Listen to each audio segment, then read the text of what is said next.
3:40 sharp शुरू कर देना है, ठीक है ना? क्यों भाई विनान? Yes sir. टाइम मैनेजमेंट हमारी ऐसी होनी चाहिए कि भाई इन्होंने ना पता क्या किया है इस बार, मैंने इनको बोला है कि 20 मिनट्स के लेक्चर के लिए जो हमने इस बार रेगुलेशन भेजी है, 14 मिनट्स पे पहला बीप, 15 मिनट्स पे सेकंड बीप, और चेयरपर्सन्स को भी हमने बता दिया है कि आप सेकंड बीप के बाद थोड़ा सा टोन डाउन करो ताकि 5 minutes at least after each lecture हमें मिल जाए किसी को बोलने के लिए। ये तो बोल देना फिर शुरू में कि we are going to have 5 minutes for discussion after every lecture. ठीक है सर, ठीक। हर लेक्चर के बाद ही होगी डिस्कशन, है ना? हाँ नोट के जो 3 दिन प्रेजेंटेशन है, हाँ ये बोल देना जरूर, हैं? हेलो सर, रमनदीप को बोल देना। Hello Ashwini sir. हाँ जी, गुड आफ्टरनून। हाँ भाई अश्विनी आ गया। सर, गुड आफ्टरनून विनाद, good afternoon. Hello Sanjeev sir. देर विनाद डॉक्टर राणा आ गए हैं तो बोलो हम स्टार्ट कर रहे हैं 1 मिनट में। सर वो फोन नहीं उठा रहे, मैं एक बार कर रहा हूँ, just give me a moment sir. नमस्ते सर, नमस्ते, मैं भी आ गया सर। आफ्टर 20 सेकंड स्टार्ट करना। हाँ जी, क्या हाल है यार? थोड़ा सा टाइमर को 2 मिनट 1 मिनट और आगे कर दें। और Sanjeev? Okay sir, okay 2 minute बढ़ा दो टाइमर। यार नहीं सर का ऑन तो है सर कहाँ है? आगे सर, आगे स्टार्ट कर रहे हैं, तिलक स्टार्ट कर रहे हैं। अच्छा आगे सर, आगे एडजस्ट कर सर का, क्योंकि हम बस 30 सेकंड्स में स्टार्ट कर रहे हैं। नहीं ऑन टाइम स्टार्ट करिए, बस ऑन टाइम। हाँ ऊपर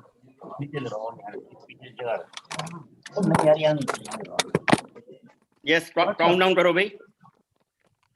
are we live? Avinash live कर दो। Live? yes sir, live, yes sir. Okay, so we begin now. Okay, so after 17 seconds. 17 seconds. चलो, क्यों 17 क्यों? सर उसमें टाइमर आ गया ना। 7 6 5 4 3 2 1 go. Wait. Good afternoon, distinguished faculties, organizing team, and delegates. It's my proud privilege to welcome you in the much-awaited update on acute kidney injury.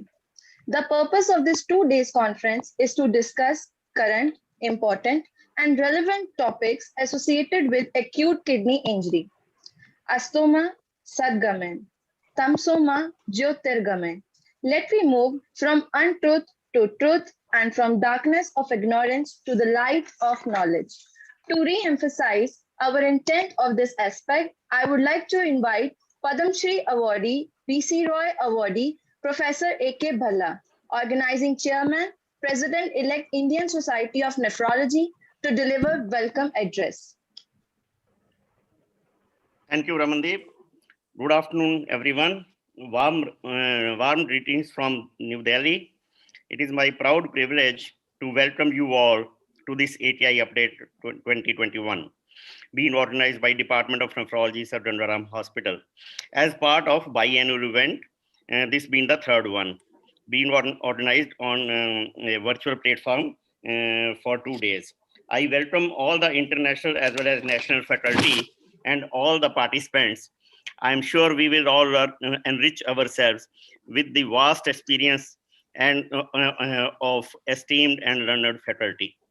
As is customary to start any event, we remember divine powers and seek their blessings. As light symbolizes brightness and prosperity and gives a lot of positivity, with this noble thought, let's start with lighting the lamp in front of Goddess Saraswati, a symbol of knowledge. May the divine power bless us all. Can we have the lamp lighting, please? Shubham kurutvam kalyanam arogyam dhanasampadah. Shubham kurutvam kalyanam arogyam dhanasampadah. Shatru buddhi vinashaya deepajyotir namostute. Deepajyotir namostute. Deepajyotir parabrahma. Deepajyotir janardanah. Deepajyotir parabrahma. Deepajyotir janardanah.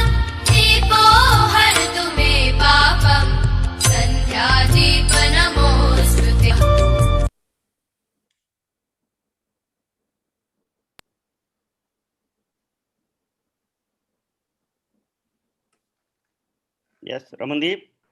Yes, sir. Now, may I invite Dr. Vinant Bhargav, the organizing secretary, to tell us about this update. Thank you, Dr. Bala, sir. First of all, I'd like to thank my seniors. I have been blessed to have seniors who have given me the opportunity to conceive this program, which is titled Acute Kidney Injury and Update for 2021. Let me tell you something about the programs that we do from Sir Gangaram Hospital. This is a biannual update, which is done every 6 monthly.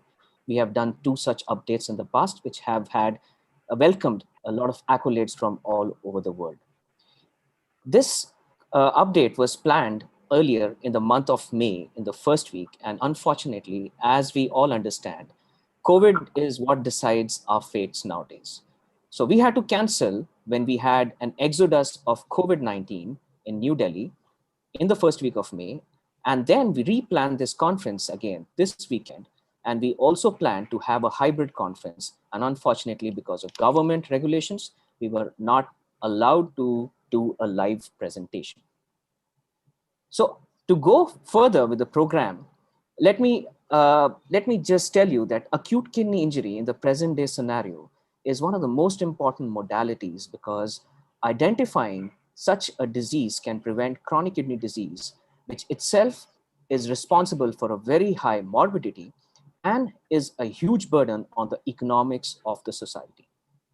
So over the next 2 days, we will take you through several topics by first introducing acute kidney injury, talking to you about preventing acute kidney injury in special settings, especially in patients with chemotherapy, immunotherapy, as well as patients with cardiorenal syndrome. We will further take you down to special populations such as pediatrics, elderly, as well as obstetrics, and discuss various aspects of acute kidney injury. On day 2, we are going to take you into a plenary session on the use of CRRT and its use in the current day literature on renal survival.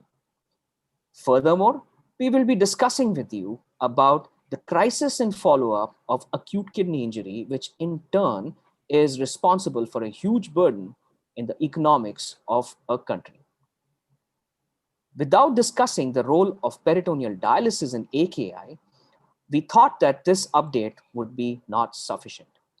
We will also be highlighting on the long-term outcomes of acute kidney injury, latest trials in acute kidney injury, and in the present day scenario, we couldn't have taken away COVID-19 and acute kidney injury. To sum it up, we will have 2 doyens who will be fighting amongst each other on the topic of use of biomarkers in predicting and in the long-term outcome of acute kidney injury. I'm sure that this program that we have designed from the entire department will keep you enthused through the next 2 days, and we hope that you learn from the experiences of the specialist speakers, which are from all around the globe. We have 7 international faculties. We have more than 2,000 registered, and at the moment we have more than 500 participants live at the moment. I thank you all for your time and taking out your space to register for this event. And in the end, I would like to give my special thanks to Dr. Kenner Jhaveri, without whom the conception of this program would be not possible. There will be a little bit of a word of caution here for the speakers. We will try to keep to the time of 15 minutes presentation, and we will request the chairpersons to take up the questions from the Q&A session at the end of each and every session.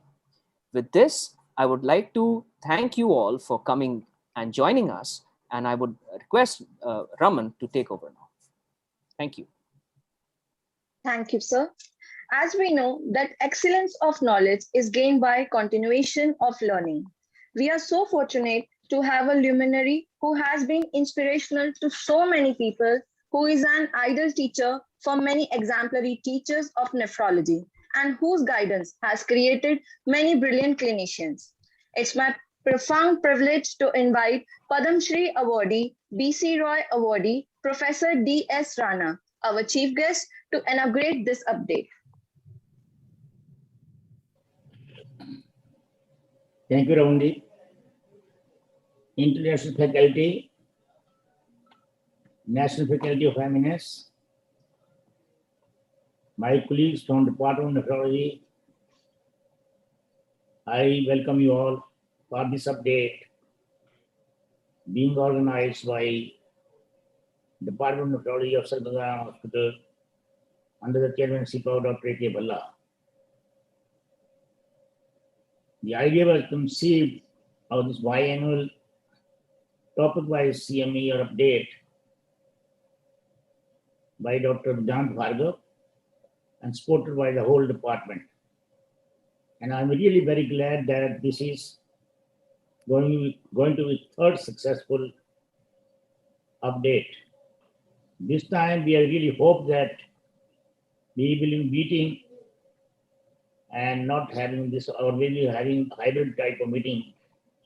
But unfortunately, due to this unprecedented surge of second wave of COVID in Delhi or in the whole country, we are still having this on the virtual platform. As told by Dr. Vedant Bhargav, it really gives me pleasure that approximately 2,000 delegates from all over the world registered for this update. And at the moment also, 500 participants are participating. I have just seen the topics being covered over today evening and tomorrow morning. This will be really giving a brief view and exhaustive view of AKI, which still remains a burning issue in nephrology and from long-term pregnancy and short-term pregnancies. And the whole world is stressing the need on early diagnosis, early biomarker, so that we can prevent the progression of AKI to severe AKI and ultimately AKI to CKD. I am very sure that various talks by luminaries. I can see the very eminent person from the national side and international. Those who are really leading the field, they're going to address various issues. It will be really pleasure to listen to you all. I wish you all success, and I wish success for this update. And once again, I thank and I congratulate the Department of Nephrology for organizing this event.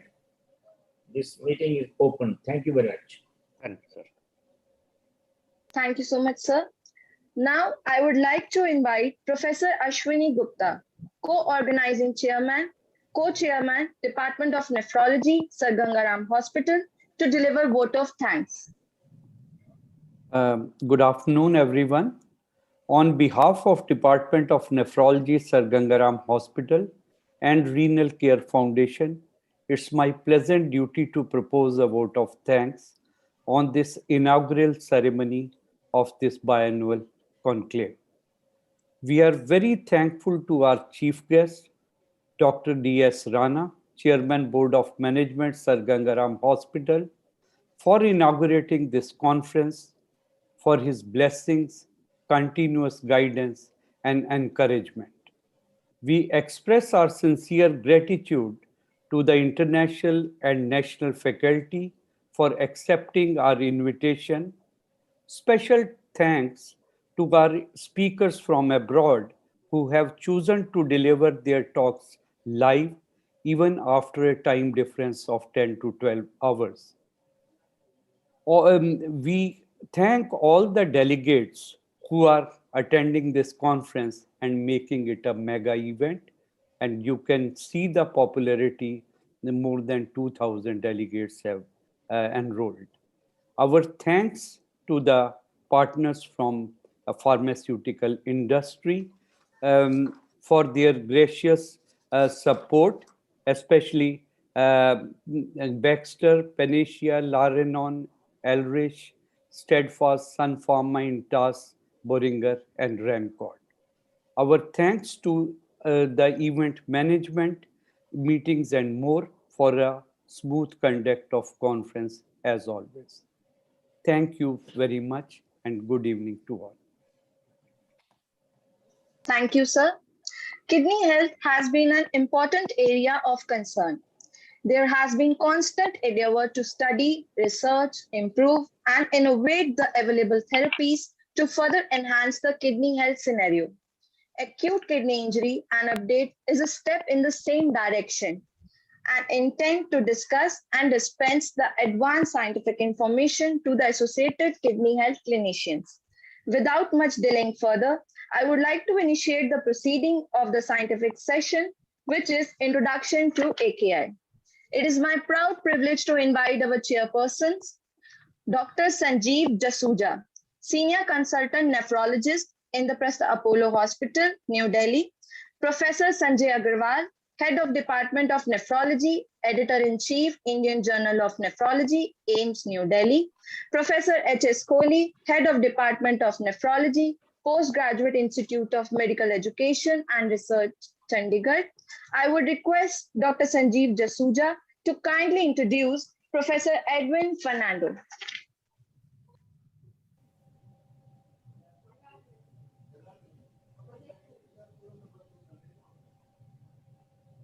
You're muted.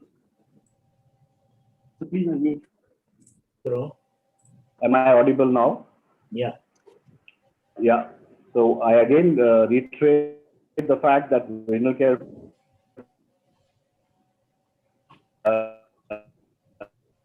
year after year every time, and I must compliment.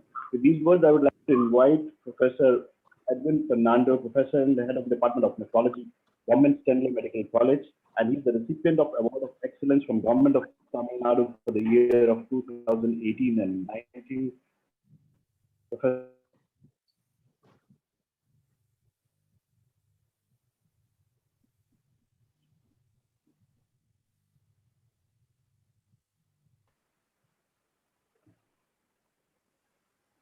Okay, Fernando.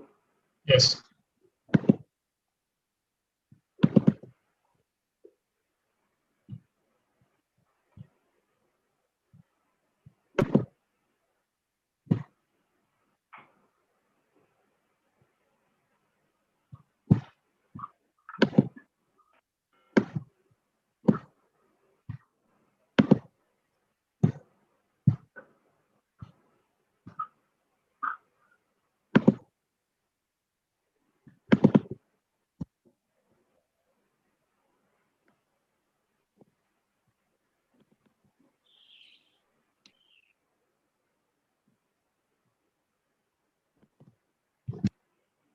See my screen, sir? Yes, sir, we can see your screen. Good evening to all respected chairpersons, senior colleagues, and friends. I thank the Gangaram team for calling me to talk about staging of AKI. The field of critical care nephrology in AKI has been hampered by the long-standing lack of standardized system to diagnose and classify AKI. Over the years, your slides are not visible, sir. You have to stop, sir. First open the slide, then again share it. First stop. Is it seen now, sir? Yes, actually it is your computer screen only, and all the mails are there. So you have to first stop share.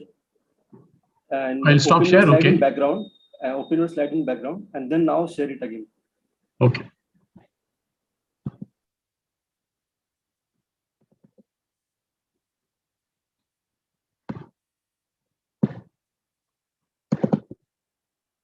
Can you see it now, sir? Sir, first open your PPT. First open your PPT and then share.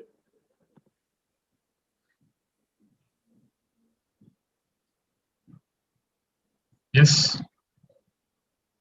Have you opened in desktop? Yes, I've opened the desktop. Now share. Now do the share screen.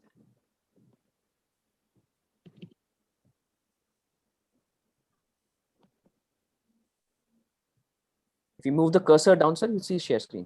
Yes, yes.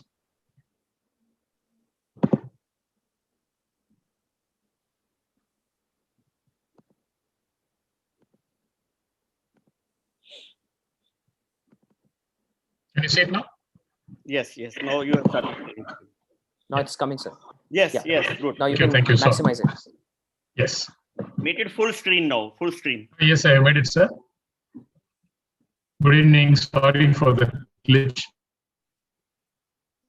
Is it audible now? Is it visible now? Yes, yes. The field of critical care nephrology and AKI has been hampered for long by the long-standing lack of a standardized system to diagnose and classify AKI. Over the years, a number of different definitions have been applied without well-defined terms. In 2004, 200 different definitions of AKI were provided by the involved clinicians. So these multiple definitions of AKI obviously led to a great disparity in the reported incidence of AKI, making it difficult, even impossible, to compare various published studies focusing on AKI. Why should we have a definition of AKI? A uniform definition is needed that can be applied in both clinical practice and research to enable recognition and treatment consistently across healthcare systems. Ideal definition of AKI should have a limited complexity. All of us know the New York Heart Association classification. It's very simple, and hence we all memorize it well. Correlation should exist between stages and outcome. High sensitivity and specificity should be there to detect AKI with a high diagnostic accuracy, and it should have low to moderate cost to operate the definition in real time.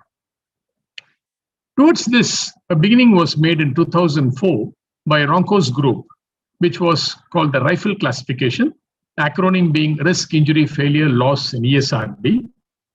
Here, the diagnosis and staging severity were based on two strategic parameters: a rise in serum creatinine from baseline and or a decrease in urine output over a specified time period that was 7 days, and these were used as surrogates for GFR. So this was conceived to start a fundamental process for AKI definition and exact detection, at least for epidemiological purposes. So the RIFLE criteria allows identification of a significant proportion of AKI patients hospitalized in numerous settings, enables monitoring of AKI severity, and is a good predictor of patient outcome. However, it did not aim to trigger standardized therapeutic interventions. Neither did it aim to predict mortality or adverse outcomes. AKI is not a yes or no condition, but is characterized by progressive disease severity. More advanced the renal dysfunction is, worse the clinical picture, and therefore the outcomes would be. Down 2007, Dr. Mehta's group modified the RIFLE to call what is known as AKIN classification, Acute Kidney Injury Network. AKI severity was divided to 3 stages of escalating severity, 1, 2, and 3. The GFR criteria removed as markers of adult AKI. Only serum creatinine was used, and a baseline was not required. The loss and ESRD of the RIFLE were eliminated since these were considered prognostic classes without classification purposes. The relevant difference between RIFLE and AKIN was the time frame criteria. While RIFLE uses a 7-day criteria, this is a 48-hour time frame within which a diagnosis of AKI must be made to fulfill the criteria. However, it should be remembered that the AKIN criteria also said that look at the clinical presentation, adequately fluid resuscitate the patient when applicable, and rule out obstruction as reversible causes of reduced urine output.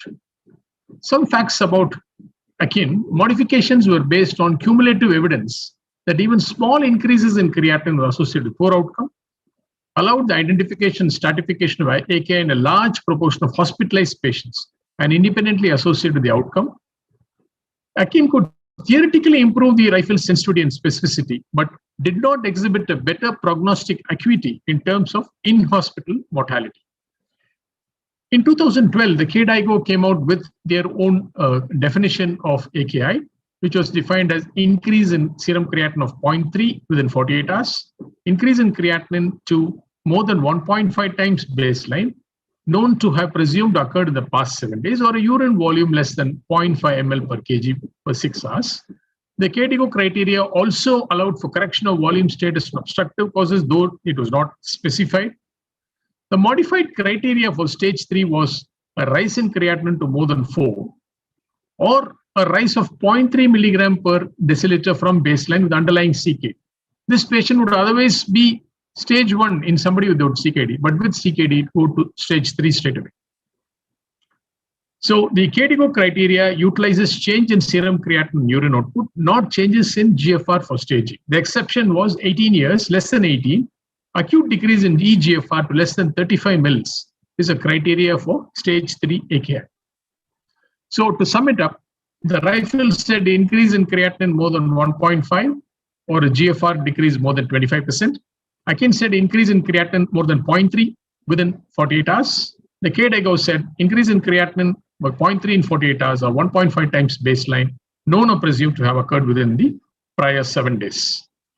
Remember, the KDIGO combined the RIFLE and the Akin. The strengths of the RIFLE were it was largely validated, determining incidence of AKI and prognostic stratification in several settings of hospitalized patients.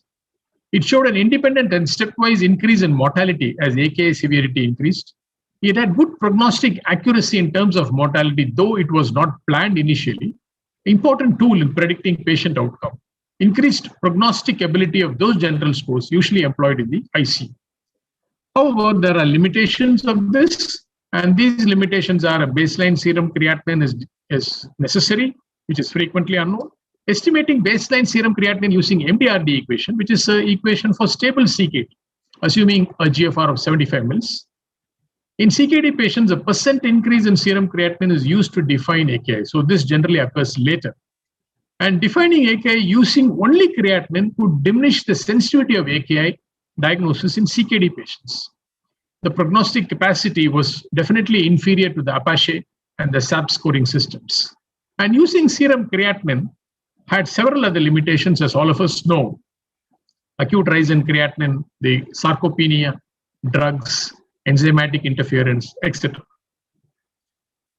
The other limitations of RIFLE was the decrease in urine output. The sensitivity and specificity of urine output significantly changed by use of diuretics is not addressed.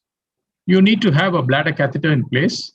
The capacity of RIFLE using both criteria to predict mortality can be more stable than the ability of the classification employing only creatinine.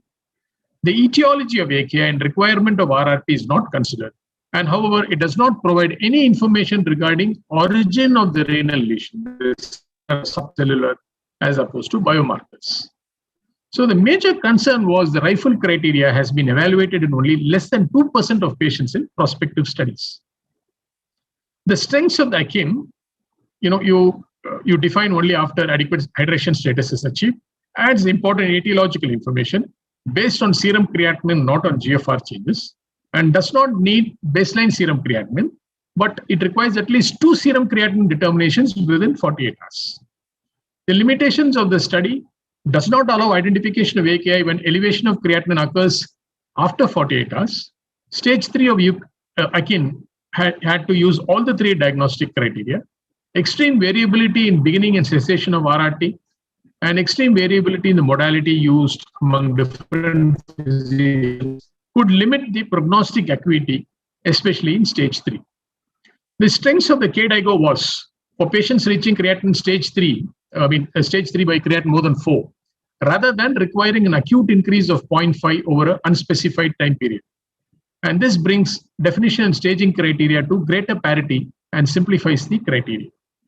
The limitation of KDIGO was AKI is diagnosed based on serum creatinine rise and or a fall in urine output, 2 markers that are not really renal specific and have own important limitations.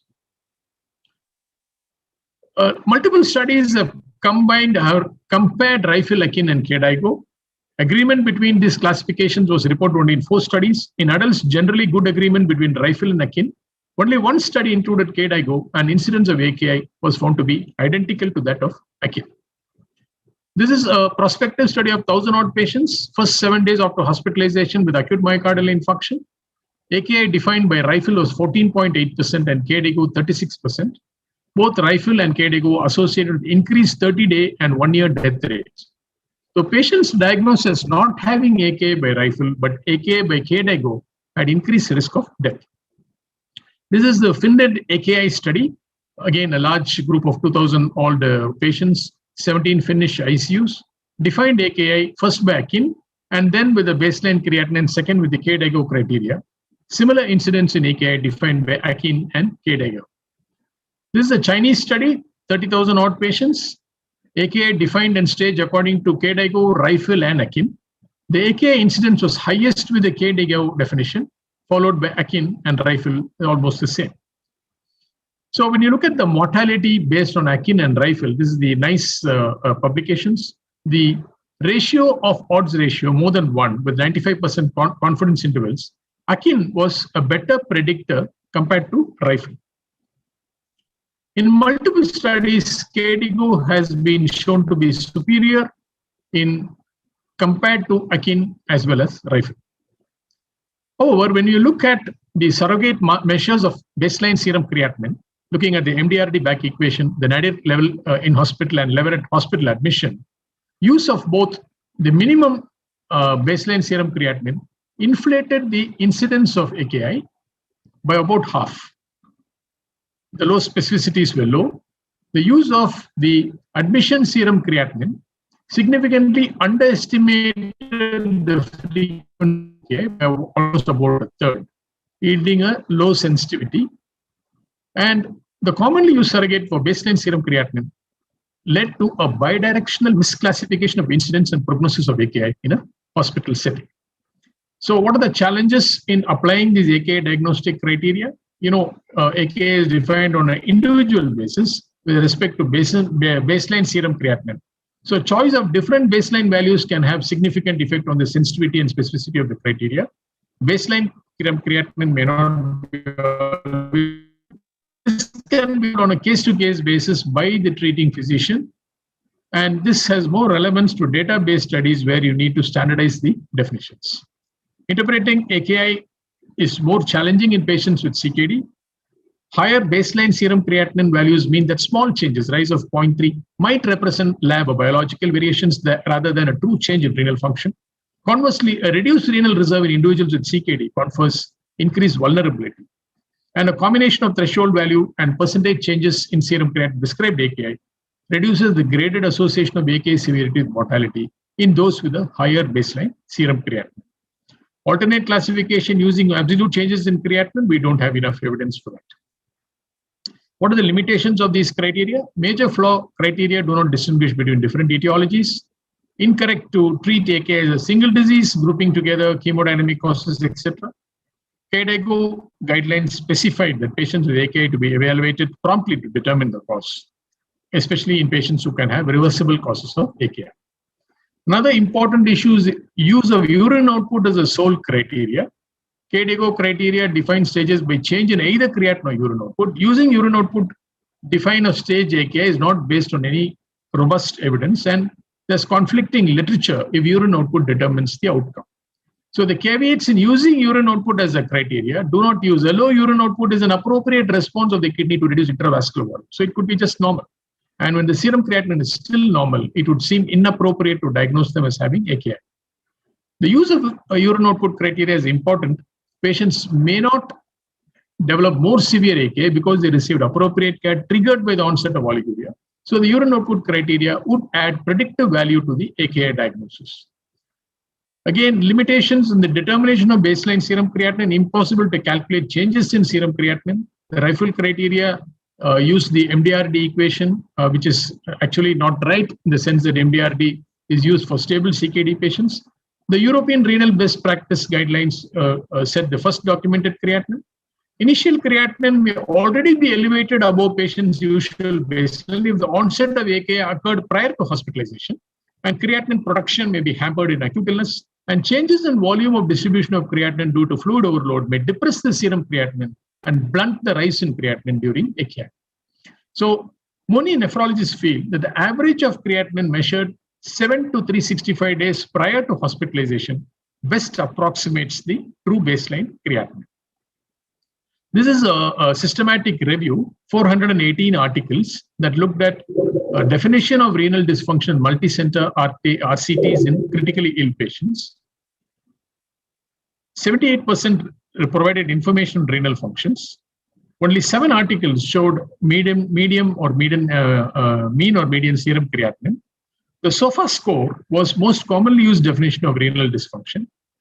RIFLE, Akin, and KDIGO criteria was used in only about 10% of the trials. In 13 trials, no renal dysfunction criteria were reported. So these systems, because of the inherent flaws, were infrequently used in many RCTs caused by on critically ill patients. And generally, the critical care people went by the SOFA score.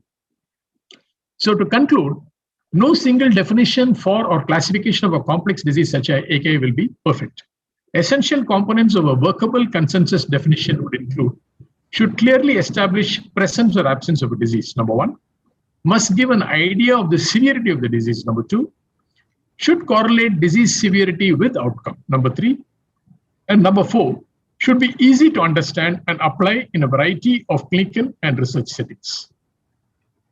However, as a wish list, we could have biomarkers which are included into the clinical classification to increase our sensitivity of diagnosis.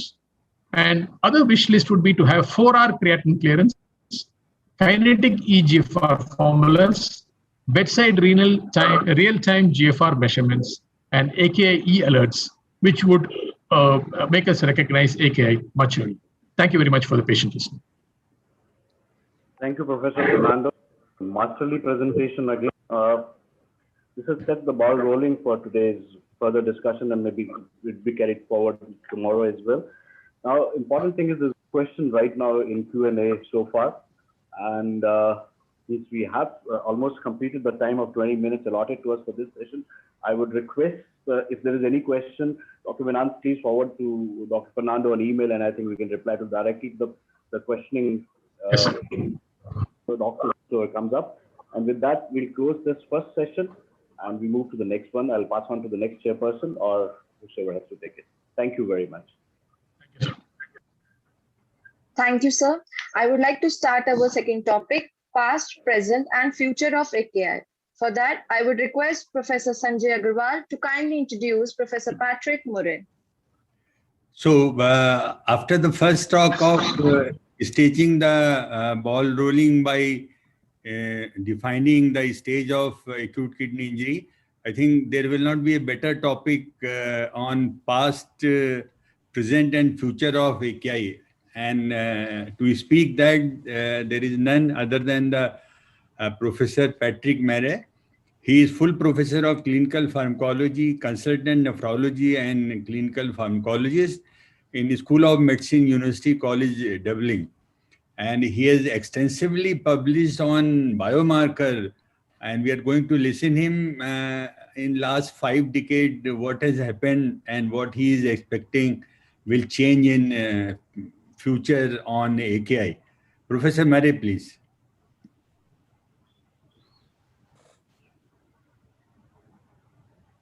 Okay.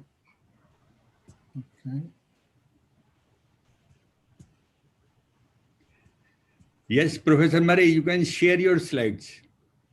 I think it should be shared now.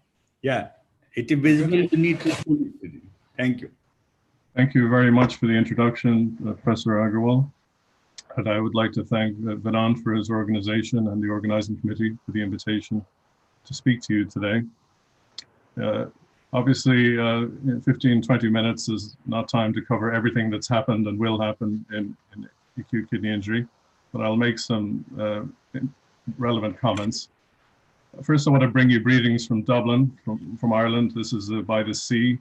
This is the university where I work. My house is down here, and that's where I am now, as we're still restricted a little bit. I want to declare a few disclosures, including some biomarker consulting and funding over the years. They're there for your records. And I was conscious of not making detailed comments about things that were covered by other speakers. And I'm glad I didn't make a lot of comments about, for instance, AKI staging, knowing that Dr. Fernando would do so. Well, just to cover the history, it's been well described that, you know, right back to the 40s when urea was measured, we've been defining and trying to deal with standardizing AKI. And in full disclosure, I've been a member of the RIFLE, AKIN, and then KDIGO groups, so I bear some responsibility for the staging and diagnostic criteria. So I'm glad Dr. Fernando didn't dismiss them as not functioning well. I was glad to hear that validation is accepted. And I think many of us have begun to use KDIGO criteria routinely as they integrate the best of the akin and the best of the rifle system. Although we do acknowledge that the urine output criteria are less validated. I do want to draw your attention to one publication which I did with a research fellow working with me last year, where we did propose perhaps a future modification of retrospective diagnosis of AKI that was present on admission, marked by decreases of 33%, 50%, or 66% creatinine, so that we capture the full range of AKI in clinical practice, in epidemiology, and in research. And we'll see how well accepted that proposal is. But we also endorsed the use of the AKD definition for renal dysfunction or damage lasting more than a week and less than 3 months. And I'll draw your attention to the fact that KDIGO had a conference I wasn't involved in last summer to try and integrate the diagnostic and staging criteria, or AKI and CKD.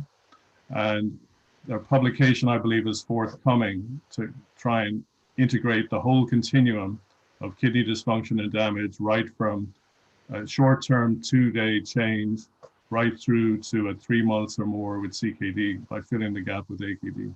So keep an eye to that. As was mentioned, we've spent a lot of time looking for markers of kidney damage that would help better characterize and phenotype what is wrong with the kidney when the creatinine is going up, and then perhaps to tell us before the creatinine goes up, is there kidney damage which will lead to dysfunction if it's unchecked. And this meeting of the ADKI group we held in Dublin, I co-chaired it with Ravi Mehta, and we published the 2011 meeting in 2014, and came up with this 2x2 table which reflected the literature at the time, and I believe still reflects the literature. That is that in patients who have no kidney dysfunction, their creatinine and urine output are fine, who have no evidence of damage biomarker elevation, they've got no element of acute kidney injury. In those who have what we commonly call pre-renal, or more recently functional AKI, they have decreased GFR and or urine output, but no elevation of damage markers. And there was a new entity described, which was subclinical AKI, where damage markers have gone up, but the creatinine and urine output haven't changed yet. And then finally, the worst outcome in all cohorts that have been looked at is those who have both AKI by, say, KDIGO criteria and elevation of one or more damage markers. And these are who we know clinically as patients with acute tubular necrosis. The outcomes clinically are intermediately worse than no dysfunction or no damage if you've got either subclinical AKI or pre-renal. The outcomes are always worse with AKI and evidence of damage. And we've kind of evolved the continuum of what we think about for AKI to involve recognizing that there is a functional AKI in things like cardiorenal syndrome, pre-renal azotemia, hepatorenal syndrome, that may be reversible and doesn't have damage markers. But there are also damage markers in subclinical AKI that precede AKI. And indeed in ATN, you can have both damage and dysfunction. And work has continued on this. There are only 2 biomarkers that have made it to clinical use. The NephroCheck test, which is TIMP2 IGF-BP7 in the US and in Europe and in other parts of the world now. And in less use, I would say, NGAL, which I'll make some more comments about now. We haven't published this yet. It's under review in a journal at the moment. But with Stephen Duff, the fellow I mentioned, we've been looking at, in an unbiased way, a fairly large ICU cohort where we sampled patients every day for a week to look at what predicted when AKI developed, whether the AKI worsened. Was there death, dialysis, or progression to a higher stage? And as you can see, there are lots of markers of damage that were higher in the progressors than the non-progressors, and looked at in an adjusted analysis of odds ratios for progression, accounting for creatinine and urine output in the adjustment. You can see that several of the markers independently predicted progression. And we're continuing to dissect which ones perform best, and we'll publish this soon, I think. But we've decided to go beyond simple research. We wanted to go into implementation of biomarkers. And in one of our 2 hospitals in our university system, last year we got agreement with clinical biochemistry that we'd implement NGAL testing on the renal consult service. And again, this is just under review. We decided to audit rather than study the first 50 patients and simply publish what happened. And the findings have been interesting and hopefully will be published soon. You couldn't tell from looking at the patient up front based on their serum creatinine or urea or FeNA whether they were going to have transient AKI resolving in 48 hours or persistent AKI. There was a trend towards Fe urea being useful, and urine NGAL, again in limited numbers with limited power, was clearly higher in those who had persistent AKI, but not statistically significant in small numbers. But if we took out patients with UTIs, where leukocytes also raise NGAL, there now was a significant prediction of who would have persistent AKI versus transient. And if we adjusted NGAL for urinary concentration by indexing to creatinine,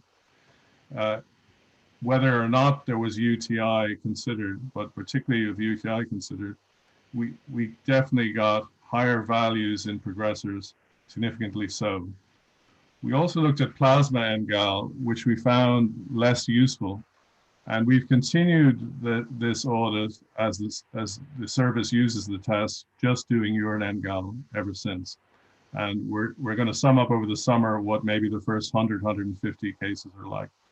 But in this spider plot, you can see that looking at median levels at the time of diagnosis, those that were hypovolemic or had functional syndromes like hepatorenal and cardiorenal syndrome had much lower levels than those who had intrinsic AKI, glomerulonephritis, ischemic ATN, or nephrotoxic ATN, who got up to the several hundreds. And I think this has been a useful assessment clinically of whether we're getting value for the test. So hopefully we'll report on that more in the future. Moving on from diagnostics, obviously you're familiar with the KDIGO management guidelines. And one thing that's changed in the past few years is that with the critical care trials of early goal-directed therapy failing to prevent AKI or RRT incidents, we're becoming less focused on kidney perfusion and trying to look for other approaches to modulate kidney damage. We've also begun to use biomarkers to phenotype patients in clinical trials and enroll patients with true kidney damage if possible. And the Pravaki study in cardiac surgery, they found that applying the KDIGO bundle, including functional hemodynamic monitoring, reduced the incidence of both overall and severe AKI, and they've just published a multi-center validation with similar results. So hopefully we'll see this approach used more in clinical practice. Another cohort that I've been involved in as a co-PI for years is the akinesis cohort of heart failure patients being hospitalized and looking at their cardiorenal syndrome. And what's been interesting in the heart failure literature is we're finding that all changes of creatinine in AKI are not created equal. And that in fact, the dominant determinant of outcome in acute heart failure is not whether your creatinine goes up with worsening renal function. It's whether you decongest the patient or not. That patients, and this is looking at these 900 patients, looking at whether they decrease their BNP 30% or not, and looking at the impact of in-hospital mortality. And those who don't decrease their BNP are the ones with various definitions of AKI who have by far the worst clinical outcomes in terms of, in this case, in-hospital mortality. Whether or not their creatinine goes up wasn't really relevant to both in-hospital mortality or in fact, longer-term one-year mortality. There is an interaction in non-decreased BNP if there is worsening renal function as well. So these are patients with AKI who also have failure to decongest, and they are the worst outcomes. But even if you have WRF and you have decongested, the WRF doesn't impact the outcome. And I think this is an interesting finding. So in heart failure, it may be that the relevant biomarker is actually BNP and decongestion. And if the price of that is some elevation of creatinine, maybe that's a price we have to pay, or even move on to ultrafiltration if we can't do it with diuretics. In terms of other novel therapeutics, we don't have time to go everything that's a candidate, and I see you have 2 talks later in the conference on that. But there are lots of things that have moved, thankfully, into phase 2, and in some cases, like alkaline phosphatase and septic AKI, which I've been involved with, along with Professor Mehta, that's even moved on into a phase 3 mortality trial. So we're starting to see novel agents coming through into clinical trials, but I have to say we haven't seen one that's proven to work yet. For the remainder of the time I have, I wanted to talk about renal replacement therapy, where we've obviously had guidance on dose for a number of years, and I won't revisit that, but we've had a weakness in terms of knowing when to start AKI. The KDIGO guidelines, when we did them in 2012, were very generic. Start it if you have to, basically, and otherwise consider the clinical context. And most of us have operated for our whole careers in this conservative way of starting if we have to, but many felt we should be more aggressive and prevent complications of AKI. And we had a lot of retrospective case control studies I won't revisit, but we've had now several prospective studies, only one of which, a single center trial in Germany, showed that early initiation of CRRT in AKI improved survival. Most importantly, within the past year, and we participated in this trial, the START AKI trial, in by far the biggest study, has shown no improvement in survival in starting early. And in fact, not only was there no improvement in survival, but in fact, there was a significant increase in dialysis dependence at 90 days, and therefore new CKD or worsening CKD, which might have come at the benefit of shorter ICU time, but clearly, in addition to the failure to improve mortality, leaving patients dialysis dependent when they mightn't have needed renal replacement therapy is a major concern. Of more concern is that there were more adverse events in the accelerated group who started early. There was more hypotension, there was a trend towards more arrhythmias, more electrolyte disorders, and although there was a significant difference in bloodstream infections, there was a trend to that too. So the literature has now suggested that we may be harming patients by being aggressive with renal replacement therapy initiation before it's needed. One of the critiques of the START AKI is that over half the patients who met the criteria weren't randomized because the caring doctors were asked whether they were feeling that there was equipoise, that they could be randomized. If they said they needed mandatory urgent renal replacement therapy, they weren't randomized. If they felt that they simply didn't think they'd progressed to need RRT, they weren't randomized either. And Sean Bagshaw sent me this personal communication to say, what happened to those patients who were eligible but not randomized? And in fact, they found that the clinicians chose correctly. Those in whom they said they shouldn't randomize because they weren't going to need it weren't as sick by SOFA score, and very rarely, 11% of cases, progressed to require RRT. And those they said were emergent, they were sicker patients, and obviously it's a self-fulfilling prophecy that when they said they urgently needed CRRT, they mostly got it. And those who were randomized had outcomes in between the two, which again is not surprising. Most recently, the French group, which did the AKIKI trial, one of the trials of early versus late, which didn't show a survival benefit, also did a further randomized trial in a relatively small group of 100 or so patients with stage 3 AKI who'd been oliguric for 3 days and who had a pretty high BUN already, to say they'd start in their traditional delayed format like their previous trial, or would wait until they either needed urgent renal replacement therapy or their BUN went up further to over 140 for 2 consecutive measurements. And at randomization, these delayed versus very delayed patients had similar lab tests. And they didn't find a difference in survival, RRT-free days, I should say, at day 28. But of concern, they did find a trend towards higher mortality in the group that got very delayed initiation, 55% versus 44%. And in a multivariate analysis, the hazard ratio was significantly increased for more death at day 60 in those who got very delayed initiation. So we've now found that too early is bad, and clinician judgment should be used as to when to start. And although not definitive, a suggestion that there may be a time that's too late when mortality starts to go up. It should be said that they didn't seem, in looking at the details, to get more hyperkalemia or unmanageable acidosis as a cause for these late initiations. So it may be the distant organ effects and the immune effects and the other effects of azotemia that are harder to quantify. So the update and recommendations is probably the traditional list is correct.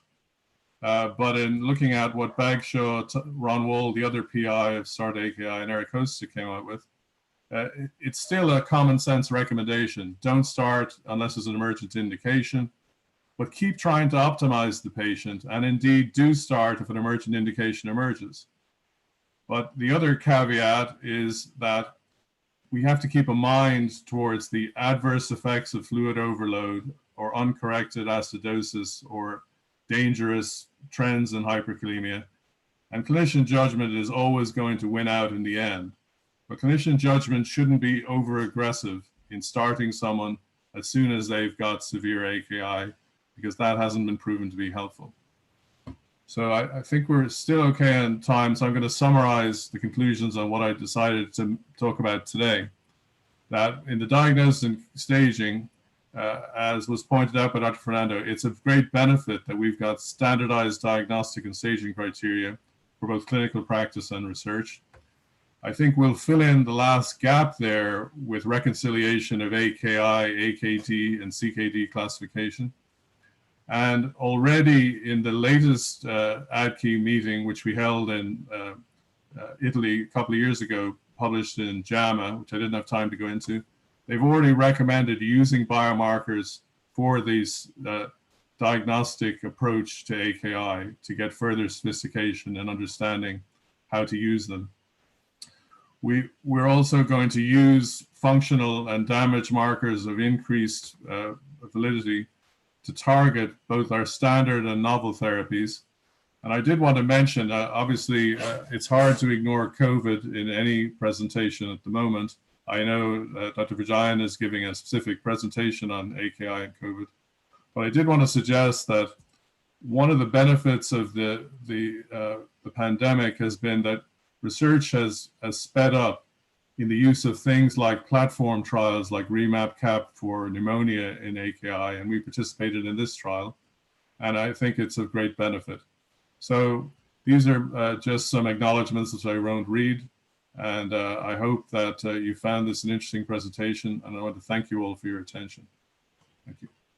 Thank you, Professor Murray. I understand the limitation of time and the topic being given to you, but still you justified in giving key messages, what has changed in last 2 decades. We have no question still on Q&A, so I will wind up and hand over the organizer to the next talk. And I will be happy to take emails if anyone wishes to send me them. Sure. Thank you. Thank you. Thank you, sir. I would like to start our next topic, AKI in tropics. I would request Professor H.S. Kohli to kindly introduce Dr. Vivekanand Jha.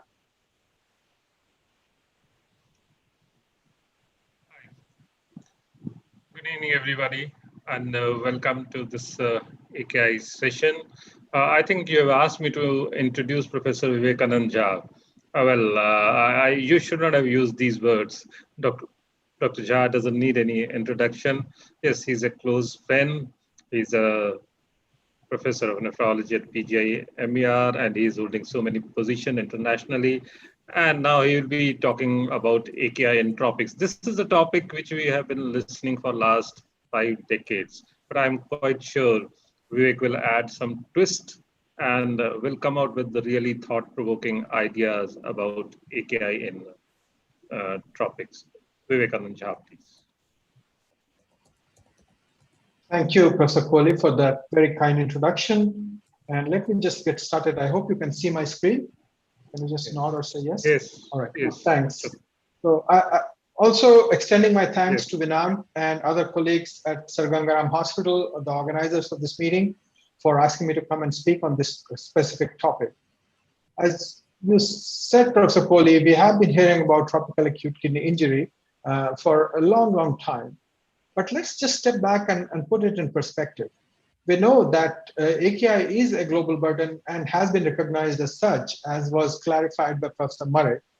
And look at the estimated burden of acute kidney injury with progression to chronic kidney disease and death across the world. And on the left, you have this figure of 2 million in developed countries. And on the right, you have that figure of several folds higher in the developing country or low middle income countries, which fall mostly in the tropical zone. So right away, you can see the disproportionate burden of acute kidney injury in the tropical countries. And what are tropical countries? So tropical countries are those shown here in the red band, which is between the tropics of Cancer and tropics of Capricorn, which is 33 degrees north and 33 degrees south of the equator on both hemispheres. And if you look at the same definition of tropical countries in terms of them being mapped out, the countries that are colored here are typically categorized as tropical countries, which you can see span from Latin America to Africa to parts of South Asia, Southeast Asia, and on Oceania region as well. So the tropics make up about 40% of the planet's surface and 40% of the population. But please note that we are in a very moving time, characterized by climate change. And it is now estimated that tropics are set to expand. And in less than 10 years, the population, which is 40% today, would have expanded to 50%. So 1% growth per year in the next 10 years. So what is different and unique about the tropics? So the difference and uniqueness is the heat. So tropical zone is the zone where all 12 months have mean temperatures above 18 degrees Celsius. It is humid. So you have in the middle the equator, and you can see 30 degrees north and 30 degrees south on the x-axis, which more or less define the tropical zone. And you can see the amount of rainfall is highest in the tropical zone. So this is a tropical climate characterized by heat, humidity, and also salinity, which I didn't talk about. And all of these have their effect on the local flora and fauna. They increase the prevalence and diversity of disease-carrying vectors and parasites. They bring out venomous snakes and biting insects. They also, because of the heat, the humidity, etc., give rise to profusion of flora, which look really beautiful when you come and visit, but they could contain unusual herbs, which are also nephrotoxic. So sepsis has a different definition in the tropics as compared to that you see in temperate zones, where sepsis is typically what you encounter inside the hospital. So sepsis in the tropical countries is, as I said, strongly influenced by the climate and living conditions. It develops most frequently in the community and is as a result of locally prevalent infections. Severe sepsis in the tropics carries a very high mortality, more than 80%. And its nature and course is also affected by cultural factors, literacy, superstitions, living conditions, access to healthcare, nutritional status, etc. And there are a number of unique problems which we encounter in the tropics. These conditions are managed in a non-evidence-based way, which we saw a lot in the COVID times. There is frequent drug resistance. So in a summary, if you compare acute kidney injury in the tropics to acute kidney injury that is encountered in temperate climates, the basic difference is one of setting. In tropical countries, it is community acquired, whereas in temperate countries, it is hospital acquired. Populations are relatively younger, and the clinical setting is one where you have tropical infections, volume loss due to diarrhea, obstetrical accidents, snake bites, insect stings, secondary to consumption of nephrotoxic plants or animal products. Acute kidney injury develops in the communities and clinics, is really recognized very late and presents with complications and imminent need for kidney replacement therapy, which is very different from what you see in countries of the temperate climate, where the affected population is usually hospitalized elderly in the ICU with multiple comorbidities. So as I'm sure you have recognized the focus on sepsis. So we see a number of tropical febrile illness syndromes, which are characterized by acute kidney injury. And we need to recognize these patterns and arrive at differential diagnosis, because often treatment needs to be started empirically. And in this paper with Dr. Emmanuel Birdman, we published this syndromic presentations, fever along with jaundice, conjunctival suffusion, thrombocytopenia, respiratory symptoms, and so on and so forth, and possible etiological diagnosis that need to be considered in these different situations. Of course, just because we have to consider these diagnoses doesn't mean that those diagnoses are certain. We still need to do tests. And this is the spectrum of acute febrile illness and acute kidney injury reported from Christian Medical College, Vellore in southern India. You can see the most common illness was strep typhus, followed by malaria, enteric fever, dengue. And you can see the distribution of cases, all cases in the blue bars, and those with acute kidney injury in the orange bars. Of course, the number of cases with acute kidney injury is lower than the number of all cases, but still the pattern holds more or less. And still, in the end, you have to recognize this undifferentiated acute febrile illness, which presents the real headache for management. Diagnostic facilities are limited, and this is an example of one situation where we encountered a challenge in identifying patients who we thought were presenting with strep typhus, but we didn't have any reliable diagnostic modalities. So we actually decided to go ahead and set up a PCR test in our own lab, and we recognized that strep typhus was really responsible for a significant proportion of cases. More than half of the cases with acute kidney injury related to febrile illness were due to strep typhus. And you can see the breakdown in the table on the right. Now, we also see a number of unusual conditions, which some of us would have seen, others may not have. I thought it is useful to illustrate, because of all the conversation that is happening about black fungus in the context of COVID, is something that the nephrologists have been aware for a long time. And this is one case report that we published in Kidney International of a 23-year-old male carpenter who presented with a short history of fever, swelling over the ankle, dull ache in right flank. It presented with recent onset hematuria, reduced urine output. And when we examined the foot, this is what we found. Because of our experience, we immediately went ahead and did contrast enhanced CT scan, and this is what we found. You can see the completely non-enhancing right kidney and a patchy enhancement of the left kidney. Because of the experience, again, we were able to very quickly arrive at a diagnosis, but for many, it may not be so apparent. We went ahead and did actually a bilateral nephrectomy in this person because we knew what the diagnosis is going to be, and this was the diagnosis. We saw a complete necrosis of the kidneys, ischemic necrosis, and in the necrosed kidney on histopathology and special staining, we found abundant hyphae of mucor. So this was renal mucormycosis. Here is another unusual presentation published by Dr. Mahesha from Bangalore. He had a patient present with nephrotic syndrome whose biopsy was done and sent to him. And while he was examining the biopsy, he found this beautiful microfilaria in one of the glomerular capillaries, suggesting this nephrotic syndrome could have been related to a microfilarial infection. But Professor Kohli talked about something new that we must consider as practitioners of tropical nephrology. And I would draw your attention to the upcoming threat, which for many of us and has been said by WHO to be the biggest threat to human health in the coming years, which is the threat of climate change. And what would it mean for infection and acute kidney injury? According to the Lancet Commission on Climate Change, tropical countries are going to be the worst affected because of climate change, and it named a few countries, and these countries are India, Indonesia, and Bangladesh are at the greatest threats. This is a picture from the city of Chennai, and this looks like really a rural area, because Chennai is now experiencing frequent episodes of these flash rains and flash floods that produce these kind of scenes in not too infrequent circumstance. So what is likely to be the effect of climate change and acute kidney injury in the tropics? So this is going to be as a result of further increase in air temperature, effect on the quality and quantity of drinking water, but also there will be a large-scale migration and displacement of population, as you saw in the previous picture.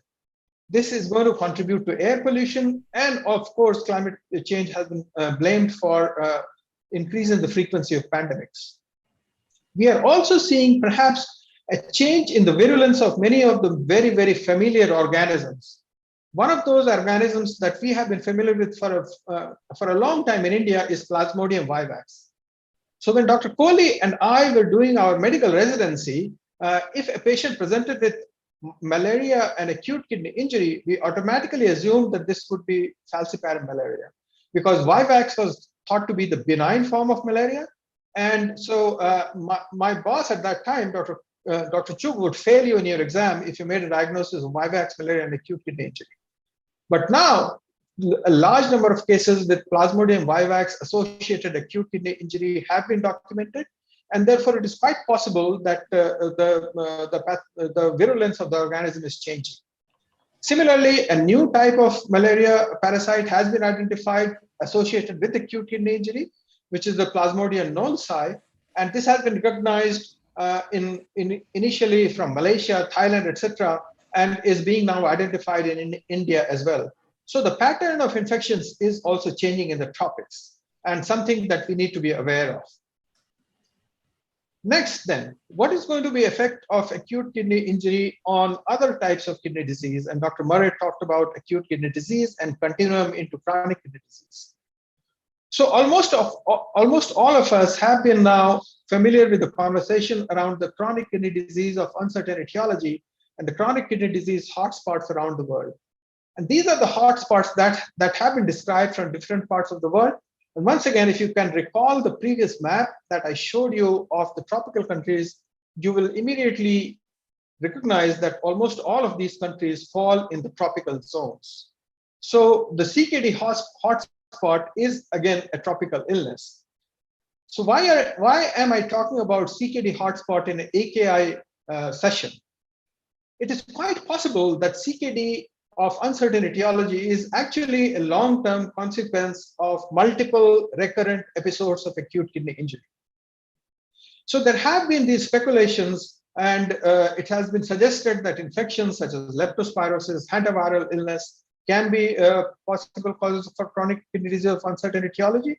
There has been a speculation from Dr. Chi-Wei Yang and in his lab from Taiwan about leptospirosis.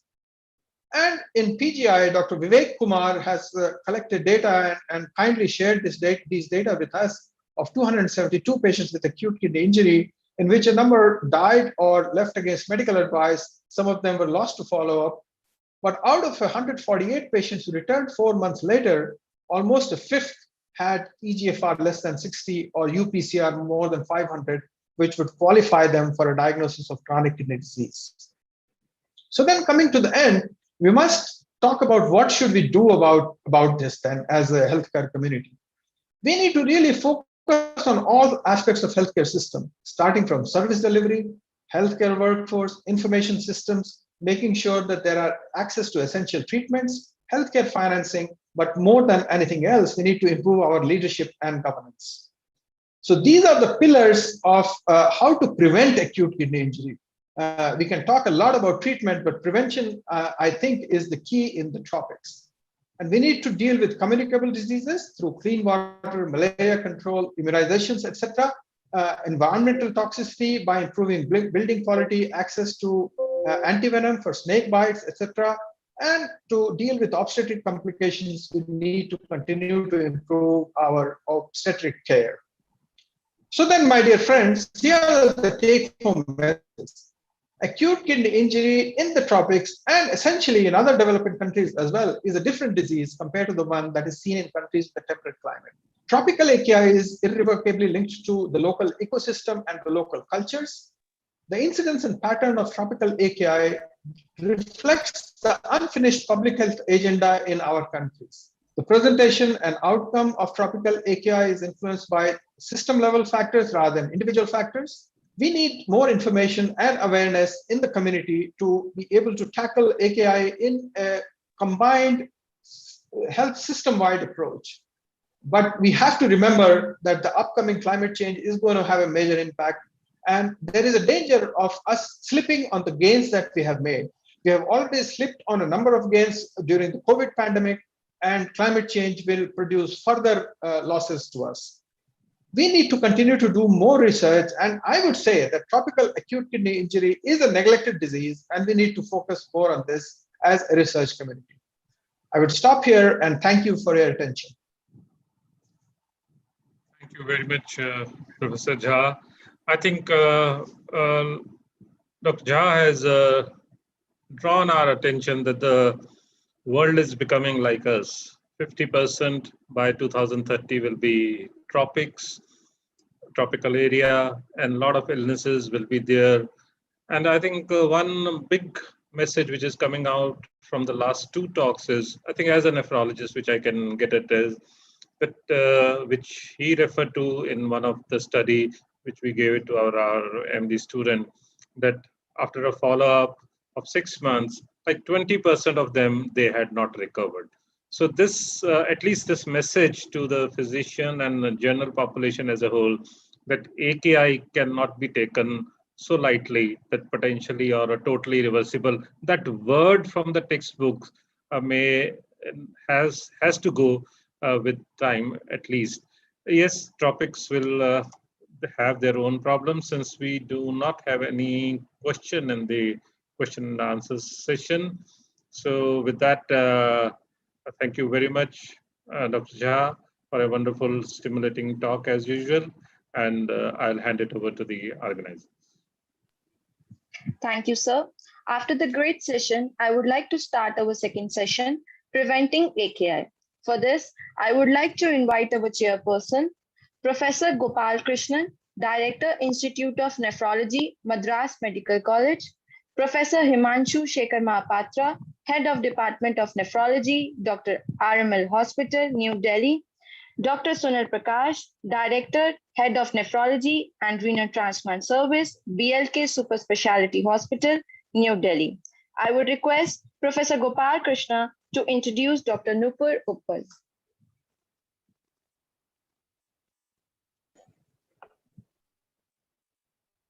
Very good evening. I'm Dr. Gopal Krishnan. I have great pleasure in introducing the next speaker, Dr. Nupur Uppal. She is the Director, Cardiorenal Services, Division of Nephrology and Hypertension, Zucker School of Medicine at Hofstra, Northwell, New York. And the topic for her is acute kidney injury in cardiorenal syndrome. It is an exciting topic in the sense that the complex interrelationship between the kidney and heart, both in health as well as in disease, is an area of intense research. I don't think we have really understood the complexity of the relationship between these two organs. And we do come across more and more of AKI in the cardiac critical care setup. The floor is yours. Like others, I'm eager to listen to you, Dr. Uppal.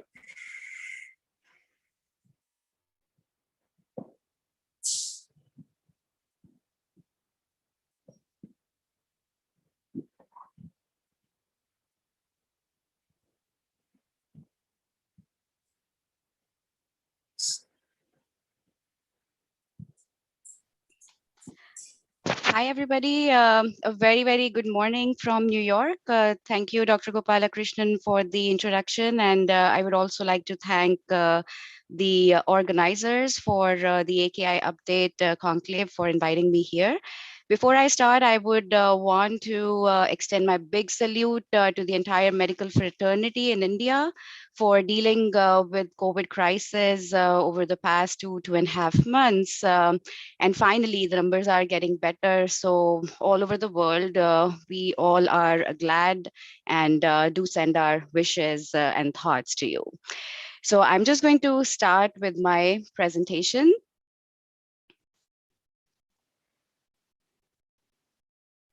I don't have anything to disclose. And the objectives for our talk today are going to include discussion about pathophysiology of acute kidney injury in decompensated heart failure. We'll go over evidence-based management strategies for patients with cardiorenal syndrome. I'll try to introduce some novel concepts and emerging literature in terms of newer strategies of management, and eventually discuss some of the research opportunities.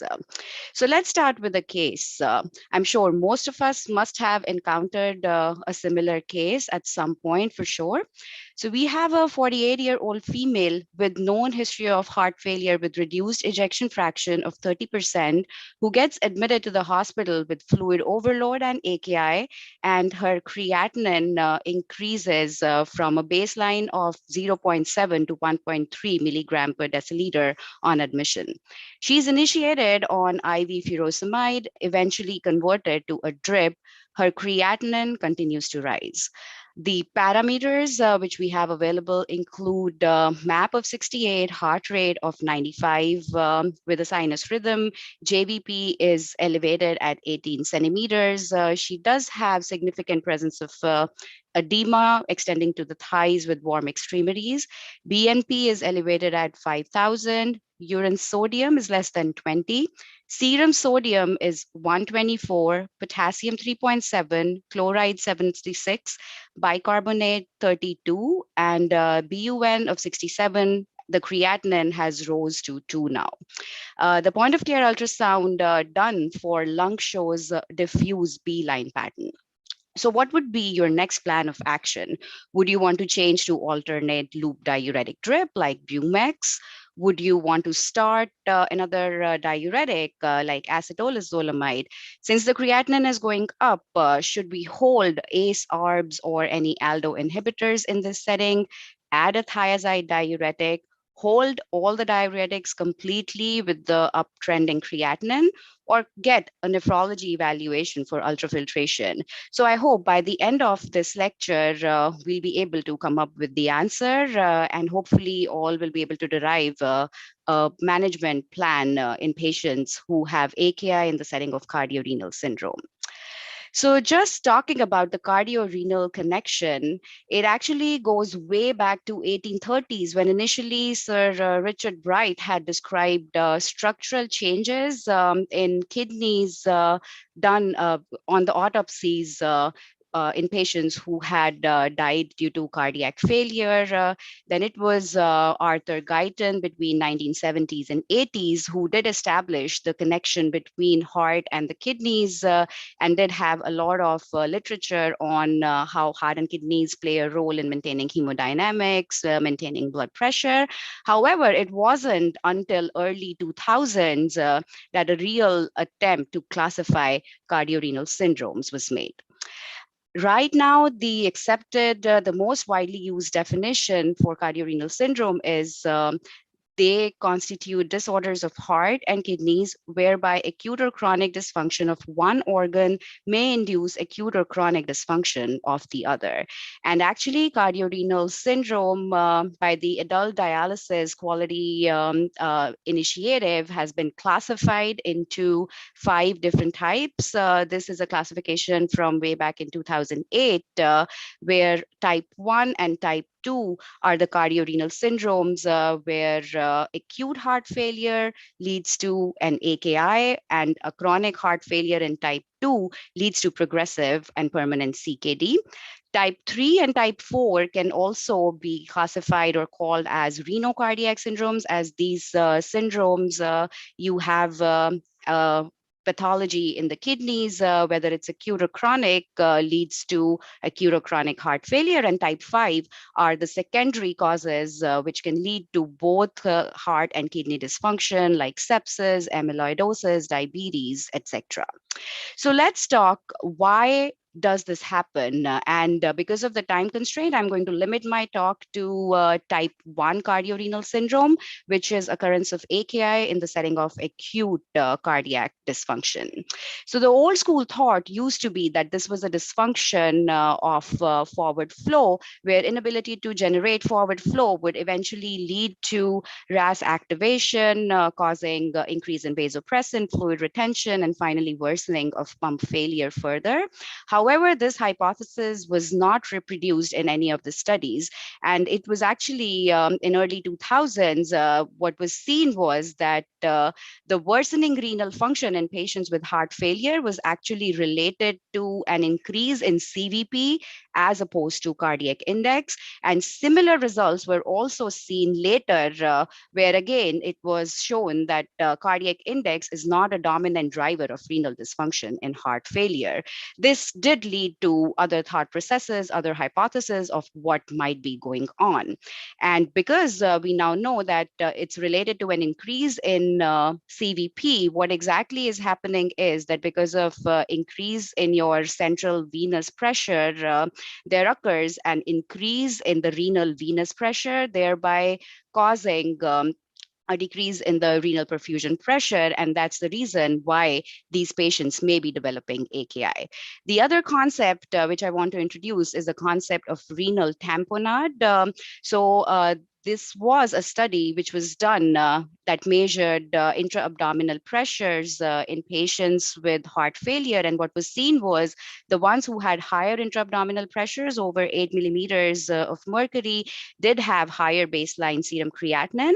And also the change in intra-abdominal pressure, if it was a higher change, there was actually a greater degree of change in the serum creatinine. So definitely high intra-abdominal pressure is elevated with an AKI, with an increased creatinine, and this might be something similar to cardiac tamponade, a phenomenon like renal tamponade. Besides the theory of decreased perfusion and increased venous pressure, there is also a lot going on neurohormonally and definitely a lot of immune-mediated inflammatory crosstalk, which can lead to AKI in a situation of acute heart failure. So next comes how to diagnose a cardiorenal syndrome. And most important step, like any other patient, is to have a good history and physical exam, especially assessment of volume status is very important, which may become challenging in certain situations. Of course, lab parameters, imaging studies, and invasive hemodynamics measurements may also help in assessing volume status better. Just a word on role of biomarkers. So now we know that there are different types of kidney biomarkers available. There can be the markers for glomerular injury, markers for tubular injury. Among these markers, definitely cystatin C is considered better than creatinine just because of its it's being able to get freely filtered and completely reabsorbed. And then there also has been role suggested of measurement of serum as well as urine NGAL in patients who develop AKI in the setting of cardiorenal syndrome. We also now have something called as NephroCheck, which measures the tissue inhibitor of metalloproteinase 2 and insulin-like growth factor binding protein, again a marker of kidney injury that can be used and maybe even get more readily available in the future, helping in detecting the acute kidney injury.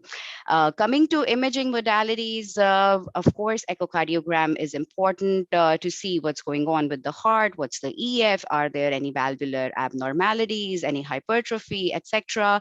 There has been role suggested of measurement of intra-abdominal pressure, measurement of your IVCs, whether it's collapsed or whether it's plump.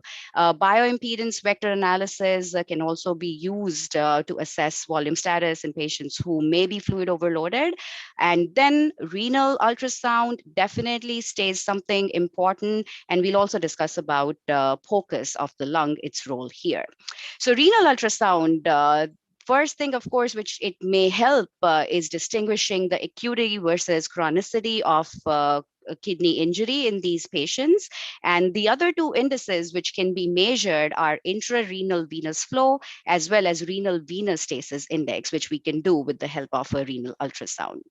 So intrarenal venous flow, when measured and at the same time when it's looked what the right atrial pressure in these patients is, what has been seen is that patients who have a normal right atrial pressure, the intrarenal venous flow has a continuous pattern in them, and those who have high right atrial pressure usually present with a discontinuous pattern. Not only this, the discontinuous flows are also associated with poor outcomes in these patients. Next is the concept of renal venous stasis index, which again may help in assessment of a congestive state.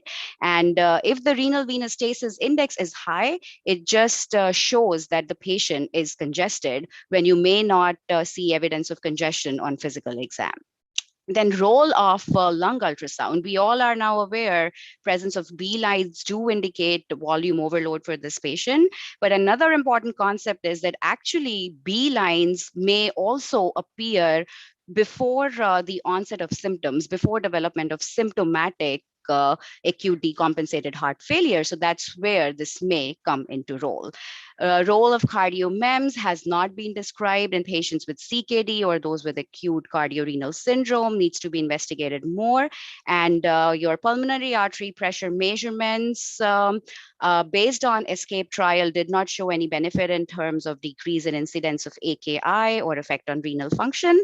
However, definitely might be warranted in difficult situations where patients clinically may be hiding the fluid overload. So let's talk about management now. The treatment goal here, it's very important to understand, is to achieve decongestion as soon as possible, which can be done either by medically managing them with diuretics or using other strategies like ultrafiltration. And if they have a clearance issue going on, we can always go ahead to renal replacement therapies. So loop diuretics are the first choice of agents to decongest these patients. This is just to give you an idea that the loop diuretics, when they start acting, the effect is little until they attain a threshold value, and then they get a ceiling effect. However, this dose response curve gets shifted towards right and downward in patients with acute decompensated heart failure. So these drugs may not act at the same dose for patients who have acute decompensated heart failure. Next question is, what is the best route and dose for using loop diuretics? There has been no difference seen between use of bolus versus continuous infusions when these diuretics are used in an equivalent dose. You can start these patients on a loop diuretic, but then comes the concept of diuretic resistance. There is no universally accepted definition of this, but basically means that patient who was responding to a good dose of diuretic earlier has stopped responding now, and this can happen due to multiple mechanisms, can get worse in patients with acute decompensated heart failure and ones with acute kidney injury or underlying CKD as well. How can you overcome diuretic resistance? By using sequential diuretics. And the theory behind this is just to block each and every part of the nephron, which will give you a better diuretic effect and exponential diuretic effect. So basically, we just need to teach our old, good old diuretics these new tricks. What to do with diuretics if the patient starts developing acute or further rise in the creatinine level? So it has been seen that patients who achieved hemoconcentration or who had good decongestion with the use of diuretics did have a rise in serum creatinine or worsening renal failure, but survival-wise, their outcomes were much better. So you can actually have permissive AKI or hypercreatinemia in these patients, as it's going to give a survival benefit. What about the ACE ARBs and ARNIs like Entresto, sacubitril, valsartan now, it has been shown that actually sacubitril valsartan at 48 months has a lesser effect on change in GFR as compared to enalapril.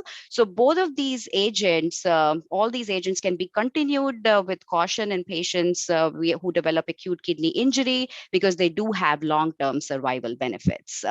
There has been an upcoming emerging role of chloride being suggested as a worse prognostic indicator, even worse as compared to low serum sodium level, and also has been associated with poor diuretic response. Then the concept of using hypertonic saline just means that we want to give these patients a high sodium load. And the theory behind this is if you're giving them high sodium, they are going to have more sodium chloride in their system. And this can lead to pushing of fluid from extracellular to intravascular space. What we have seen here in the US by using 3% saline is that there is always a concern these patients may develop worsening of fluid overload. However, their supplemental oxygen use did not go up. The change in serum sodium at 6 hours was within expected limits, but the potential effect which was seen was that there was a significant increase in urine output as well as a significant decrease in the weight from their baseline on admission. Also, the overall diuretic response seen in terms of increase in urine output was much better when these patients were given 3% saline along with use of diuretics. So stepwise approach for medical management of patients with type 1 cardiorenal syndrome includes what we practice here is to start them with a loop diuretic, and usually we start with an IV push, assess for urine output. If the urine output remains low, we add another diuretic. It can be anything between thiazide, it can be spironolactone, depending on if we want to also change the electrolyte levels. And then if the urine output still remains low, we do consider hypertonic saline, which has been shown to give good results. Role of ultrafiltration. So there has been benefit suggested, advantages suggested. However, no randomized controlled trials so far that could suggest that it definitely helps or it changes mortality or survival in these patients.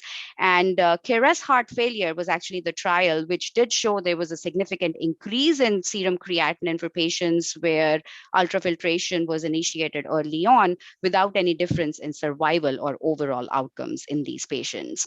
Literature on renal replacement therapy is still lacking. We still need to dig more into it, whether one modality of renal replacement therapy is going to be better over the other, or whether early versus late initiation in patients with cardiorenal syndrome is going to be helpful in terms of renal recovery or overall survival.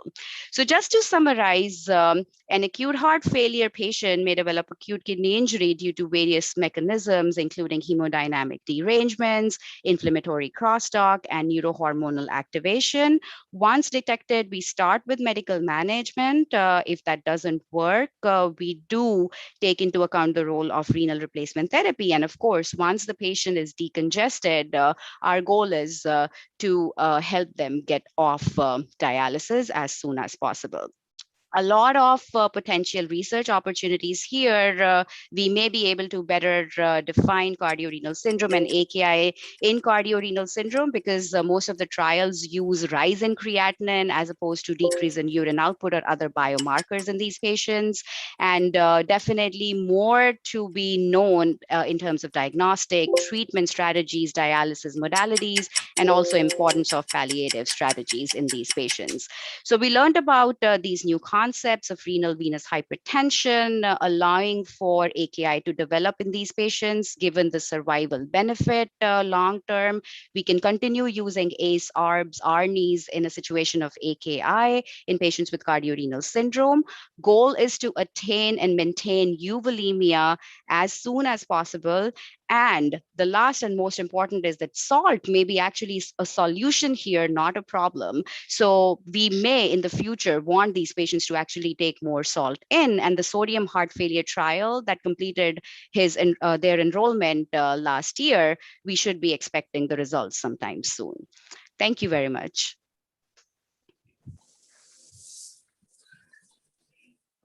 Thank you so much, Dr. Upal.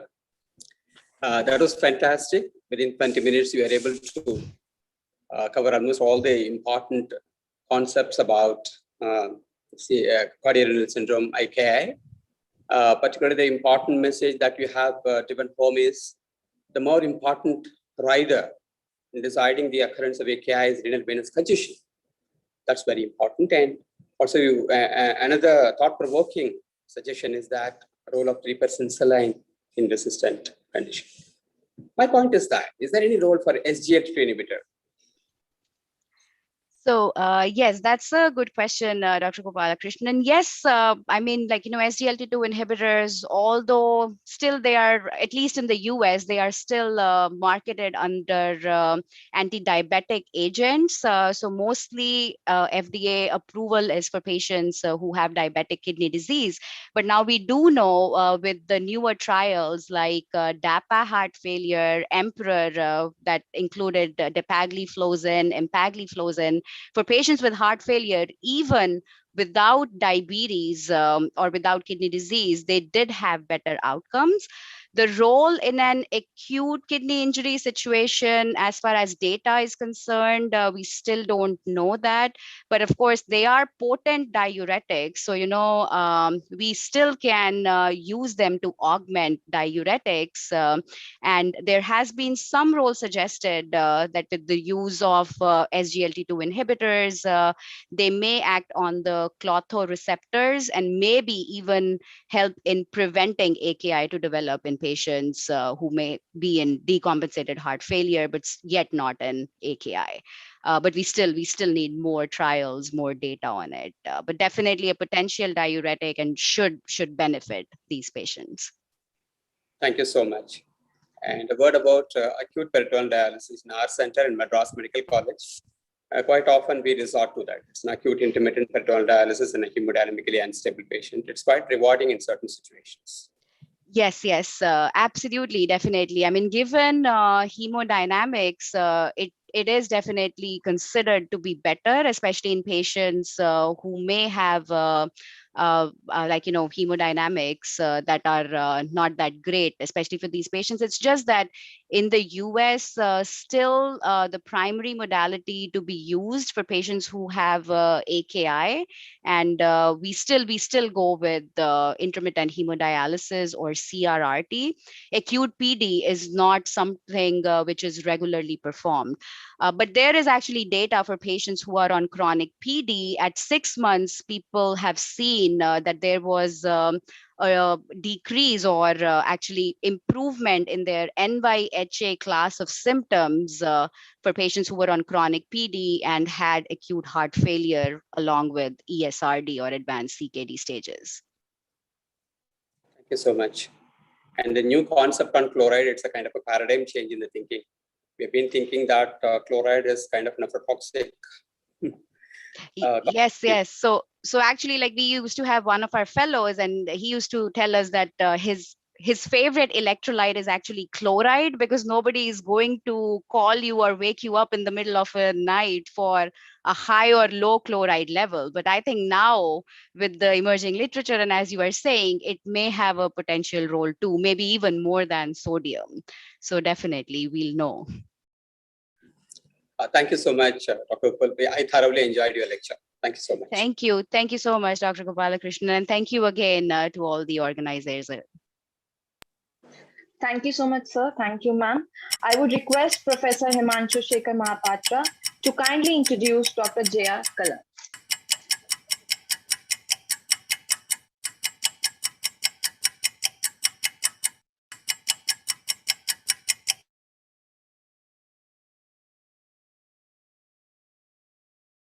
Sir, you are muted. Please unmute.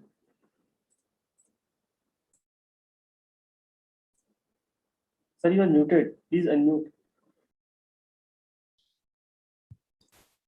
I'm sorry, she is Dr. Jaya Kalla, Assistant Professor, Special Interest in Onconephrology, working in Division of Renal Disease and Hypertension, Department of Internal Medicine, UT Health Center, McGovern's Medical School, and Section of Nephrology, Department of Emergency Medicine, MD Anderson Cancer Center.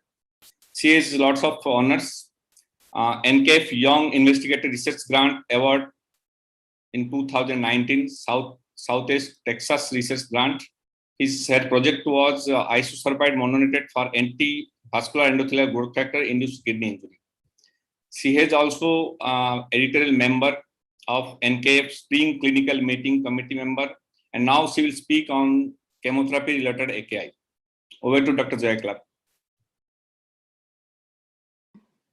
Thank you very much for the kind introduction, Dr. Mahapatra, and thank you for the organizers for allowing me to be part of the session today.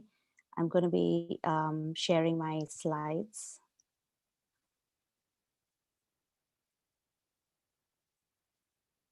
Okay, hold on. Trying to share my slides. I think somebody else is sharing. I'm not able to share my slides.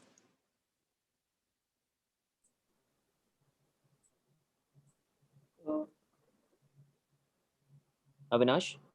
Just checking. No, please share. Yeah, it's not saying. Could you open up my slide deck then? Okay, just a minute. Yeah. Okay, ma'am, we are doing that. Thank you. All right.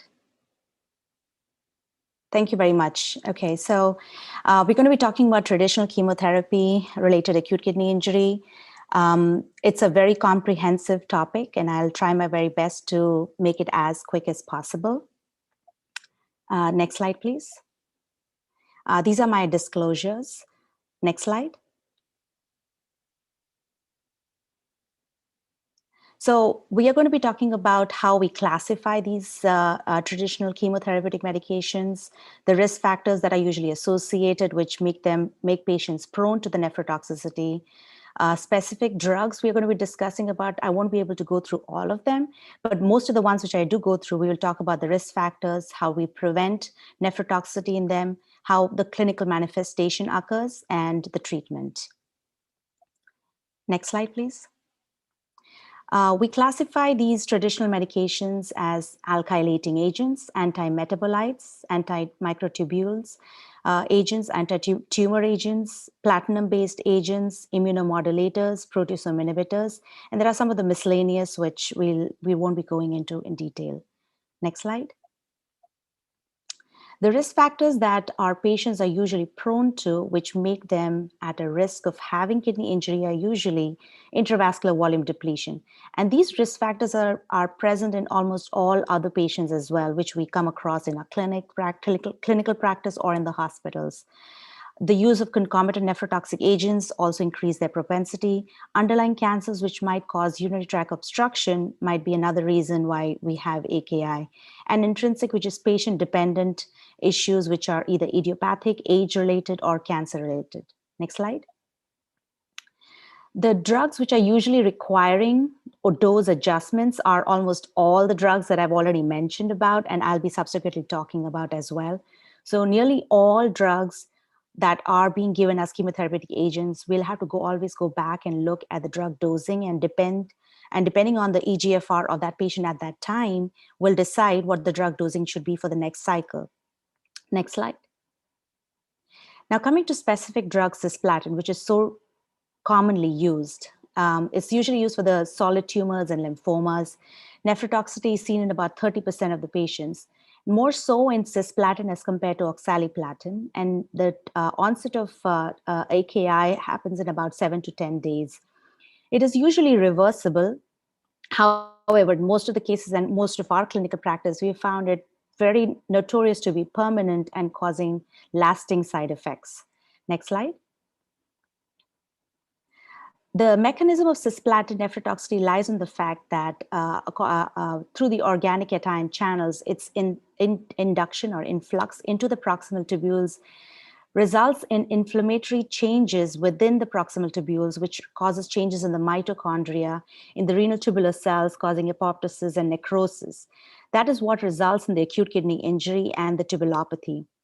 And what we encounter in patients are AKI, proximal tubulopathy resulting in Fanconi syndrome, salt wasting, where they have glucosuria, proteinuria, there'll be increase in potassium, magnesium losses, there will be nephrogenic DI. Some patients even land up having TMA.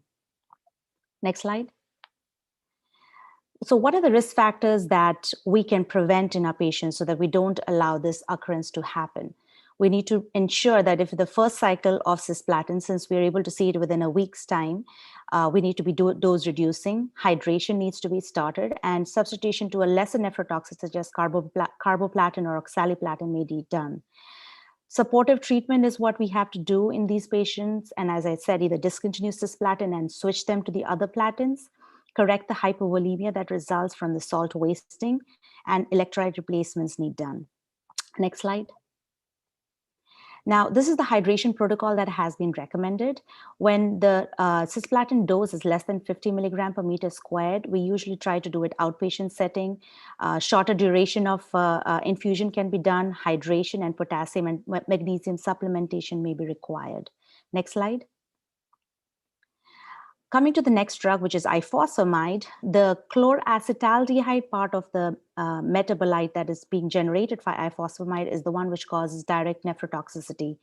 In comparison to that, cyclophosphamide, which is another drug which is with a similar background, causes the metabolism of, the result it forms is acrolein, which does not cause AKI. The risk factors with ifosfamide-induced nephrotoxicity is prior exposure to cisplatin and if a dose is more than 60. Next slide. So as you can see in this slide, the site of action of chloroacetaldehyde and the acrolein are the reasons why the proximal tubulopathy happens, and hemorrhagic cystitis is because of acrolein. And so also for cyclophosphamide, which is also producing acrolein, which causes hemorrhagic cystitis. So we see usually AKI, proximal tubulopathy, and nephrogenic DI. Next slide. How do we manage these patients? Is by reducing their dose. The use of Mesna, N-acetylcysteine, and cimetidine has not been proven to be much. It's just merely on case report basis. But the usual treatment again is supportive and electrolyte replacements. Next slide. Now we come to methotrexate, which is a dihydrofolate reductase inhibitor. The AKI is dose dependent and usually seen with higher doses that are used. That is a high dose methotrexate infusion. The doses are usually at 1 gram per meter squared and above. Next slide. So the crystallization of the methotrexate in the tubules is the actual reason for acute kidney injury. And that is what results later on in elevation in serum creatinine. So we start seeing crystallization prior to the actual elevation of the serum creatinine. And as you can see in the urinary sample that we had spun in our patient, these are the crystals that came out in the urine, which are the methotrexate crystals, which are causing the ATN to occur later on, and the direct tubular toxicity that also ensues later. Next slide. Now, usually when the methotrexate is infused, the oncologists go through a normogram where the 2 standard deviation curve, which you see in this dark blue line, is what needs to be achieved. As the serum creatinine has to be looked at almost every 24 hours, we try and see if the methotrexate level falls in between this 2 standard deviation. If it does not and goes more to the right-hand side, the patients are more at a risk of having severe toxicity. And the risk factors of severe toxicity with the methotrexate are with higher body mass index, concomitant use of other nephrotoxic agents, which are also released from the tubular areas. If the urinary pH has not been maintained by giving bicarb solution, if IV fluids have not been given enough, that is less than 3 liters per meter squared, or if there is third spacing or prior history of any renal insufficiency. Next slide. Now, that's how you will prevent it. You ensure that there is hydration, your urinary alkalization needs to be done with bicarb infusion, and leucovorin rescue to be done so that the higher levels of methotrexate do not ensue their intracellular effects, causing causing impaired cellular proliferation and resulting in cell death. The treatment is usually, again, the same. Hydration needs to be increased and increase the leucovorin dose. However, it is the circulating methotrexate which causes AKI, and the only way of removing it is by hemodialysis. However, there is a newer drug, which is glucarpidase. It has been here since 2012, however, super expensive. But the fact of the matter is that it helps in reduction of the dose of the level of methotrexate within about 15 minutes. Next slide. Coming to pemetrexate, which is similar to methotrexate, resulting again from it causes inhibition of dihydrofolate reductase. What it does is once it gets inside the cell, because of its glutamation, it does not have the ability to get out of the cell. Its presence within the cell results in impaired folate metabolism, and hence DNA repair is inhibited and RNA repair is inhibited. Clinical side effects again are AKI and proximal tubulopathy. Next slide. Gemcitabine, another notorious drug, which has been there for long, and the most important side effects it causes is TMA. In a series with about 29 patients, biopsy-proven TMA was seen in only 4. However, clinical TMA was seen in almost all patients. So when the patient comes to you, you will be having a TMA diagnosis, however, it might not be present with the biopsy slide. But the preceding signs that you would see that there is worsening hypertension or there is new onset hypertension, all you would try to do is discontinue the drug and give supportive therapy. About 7 patients in one of the series, which had 26 included, had developed ESRD, unfortunately. Next slide.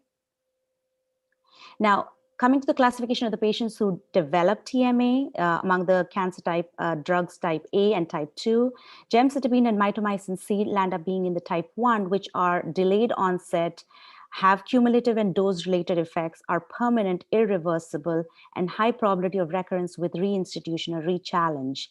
And they're notorious to cause chronic kidney disease and then ESRD. In comparison to that, the type 2 drugs, which is the bevacizumab, which is the anti-VEGF inhibitors, they are usually not dose-related. You could have it at the first dose or even after almost 29 months. There is not much evidence to say that with the second re-challenge that you might have the same TMA that you had with the first dose. And usually as soon as you stop the drug, the effects would go away. Next slide. Coming to proteasome inhibitors, we have 2 of them which are out in being used, that is bortezomib and carfilzomib, known to cause TMA and ATN. We've had, in the next few slides, I'll tell you about the patients that we have dealt with proteasome inhibitor acute kidney injury. Next slide. So we had one of the patients who had instituted proteasome inhibitors for the multiple myeloma that the patient had been diagnosed with. But within a week, the creatinine went up from a 1.8 to 6.4. And you can see the biopsy results of the patient having granulomatous lesions, which are from acute interstitial nephritis that the patient had. Next slide. There was yet another patient who developed TMA from proteasome inhibitors. Usually TMA happens within several months of the bortezomib that the patient had in our case. It could range from 7 months to 10 months. And the only treatment of this is by holding the drug and trying to see if the next proteasome inhibitors, which is carfilzomib, would not be causing TMA. Next slide.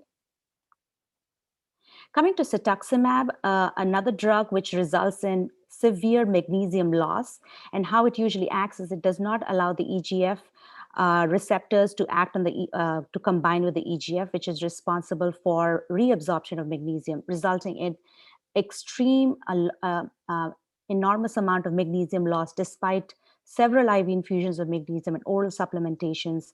It's almost in 100% of the patients, you'll see certain amount of low mag or hypocalcemia or hypokalemia. But at least in most of the, at least 50% of the patients, you will see severe hypomagnesemia occurring. Next slide. Now coming to a summary of what the conventional agents usually cause, that is the TMA, toxic ATN, crystalline ATN, and interstitial nephritis. I've summarized it in a very brief way.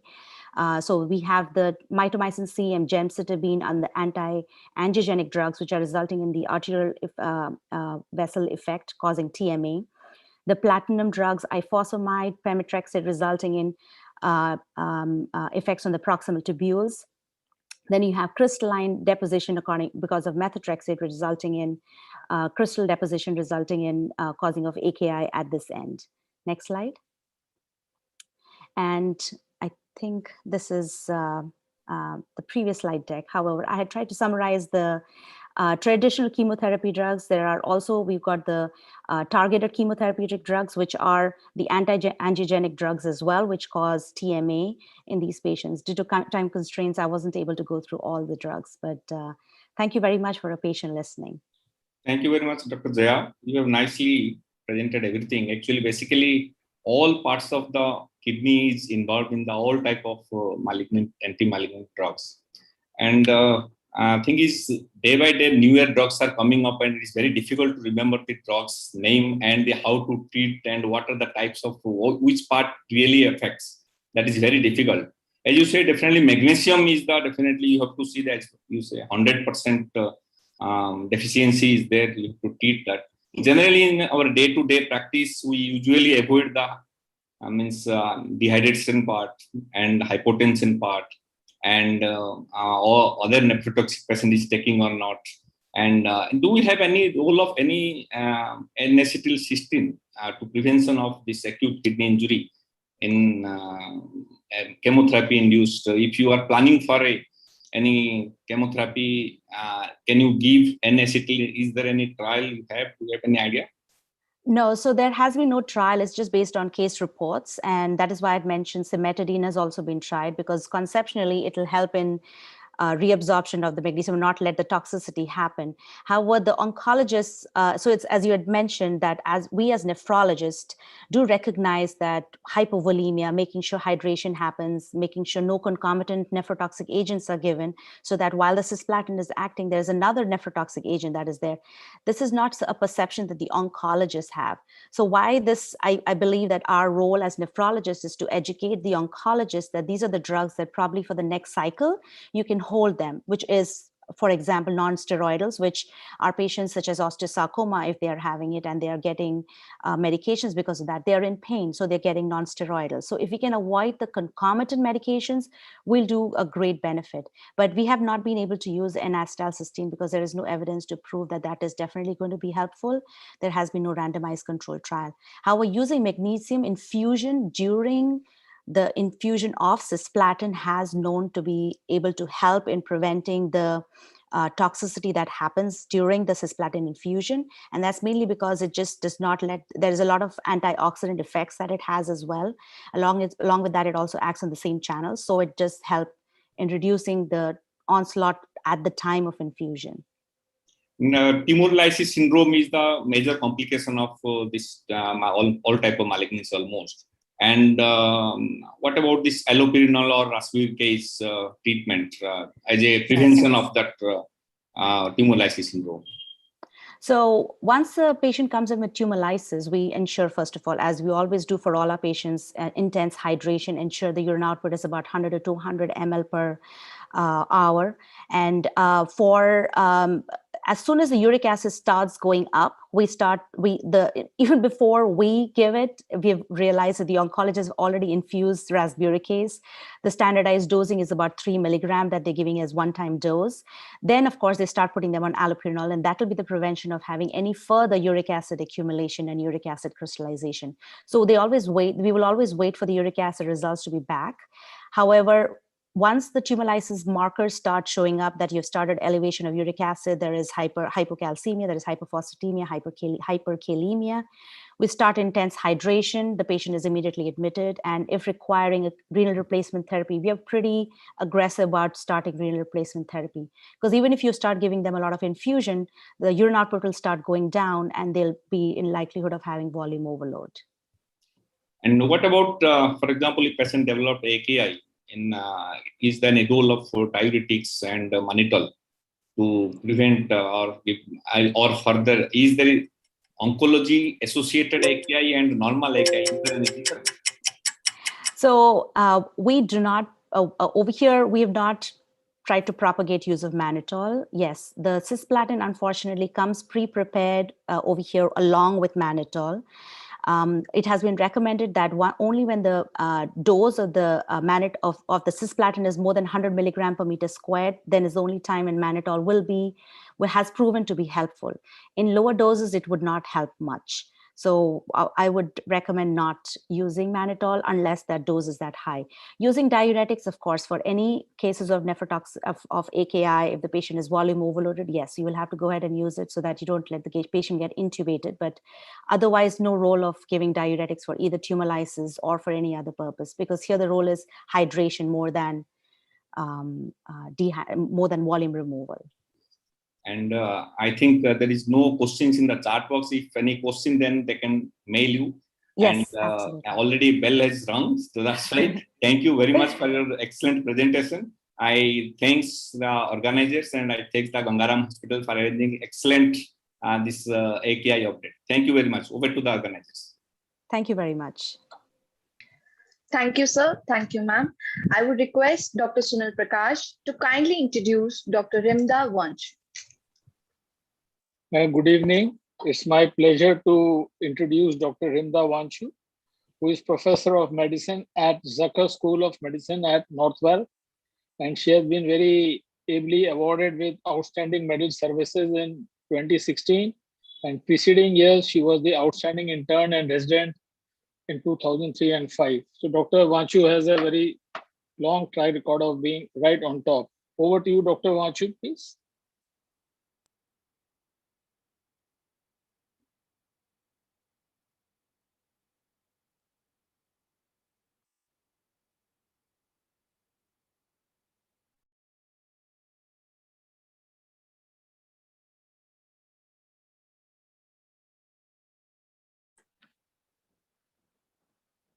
Voice not audible.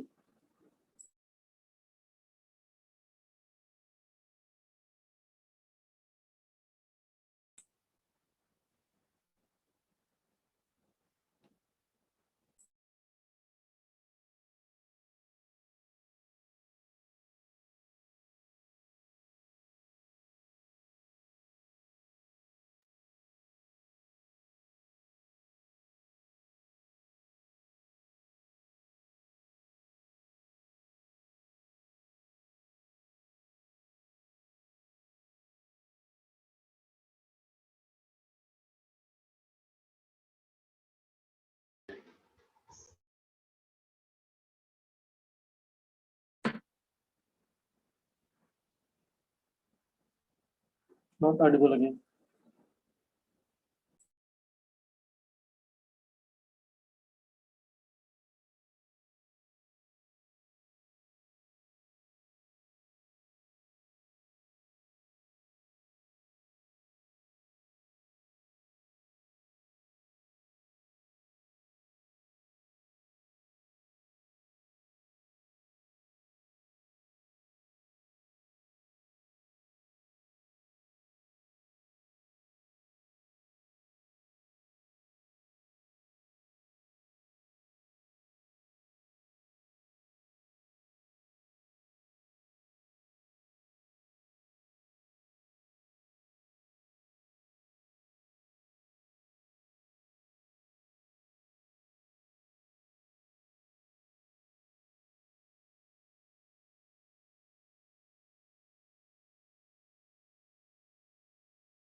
On behalf of the organizing committee, we request you to kindly be patient. This is a pre-recorded lecture from Dr. Rimda Vanchu, so we're trying to pay it back to you. Thank you very much for your cooperation.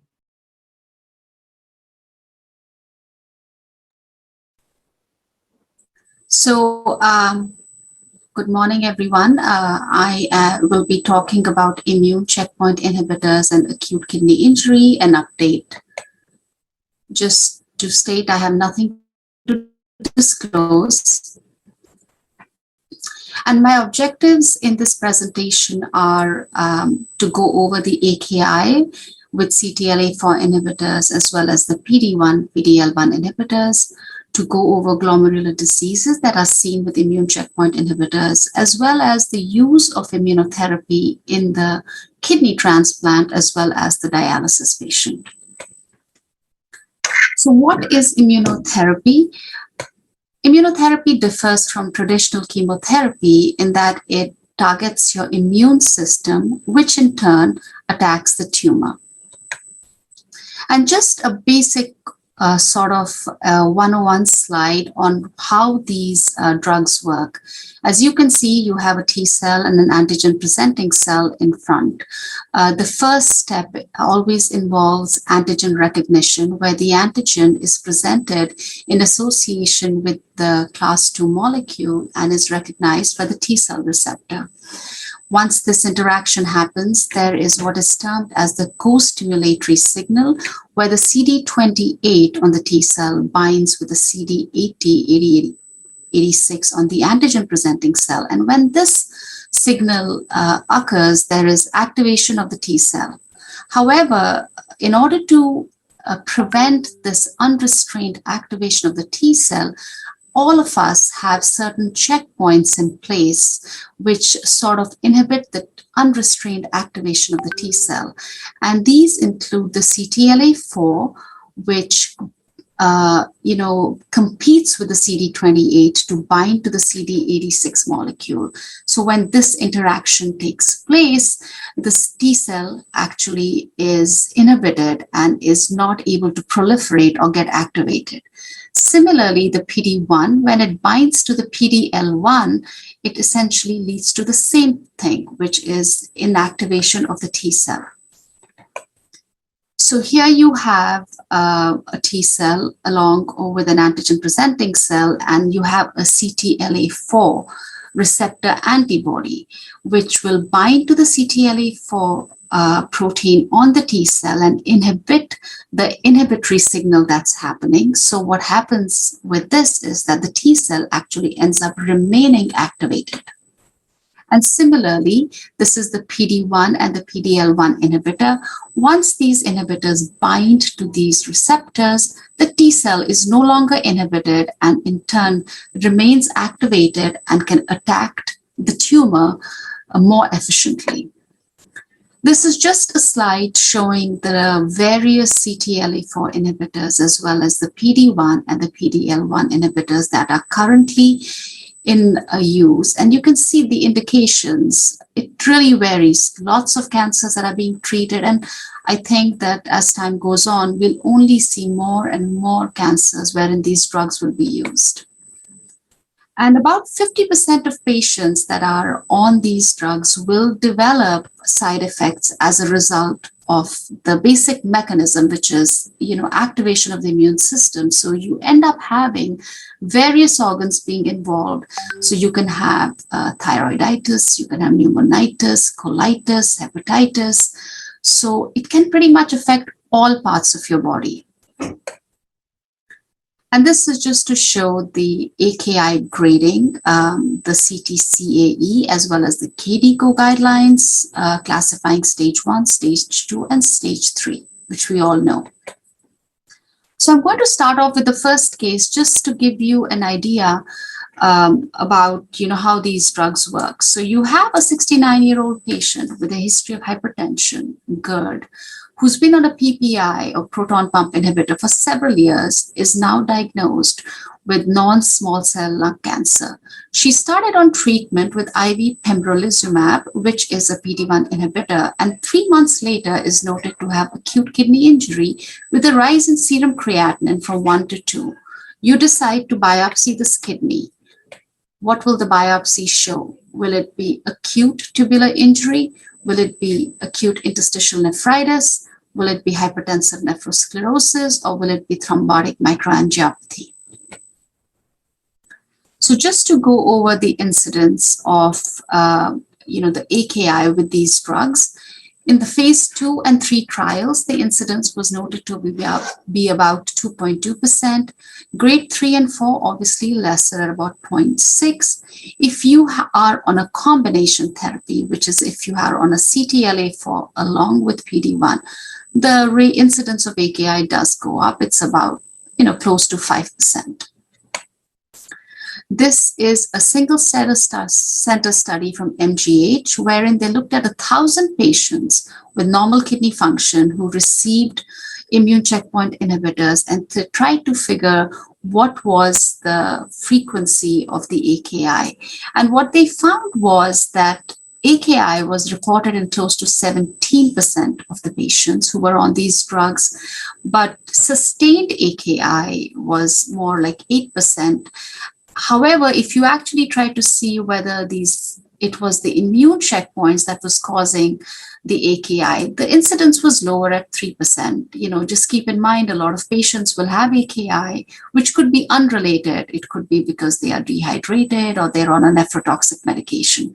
So this study showed that in a single center, the incidence was 3%, and the use of PPIs was considered or was served as a risk factor for developing AKI. And if you look at studies from around the world, Spain, Canada, there will be higher numbers reported, close to 15 to 16%. However, keep in mind the incidence which is truly related to immune checkpoint inhibitor is lower, about 3 to 5%. And this is the largest study that has been published. It was published in 2019. Retrospective multi-center study, had about 138 patients with immune checkpoint inhibitors, and they actually ended up biopsying close to half these patients, and AIN was the most common diagnosis. So 93% of patients that were biopsied had interstitial nephritis.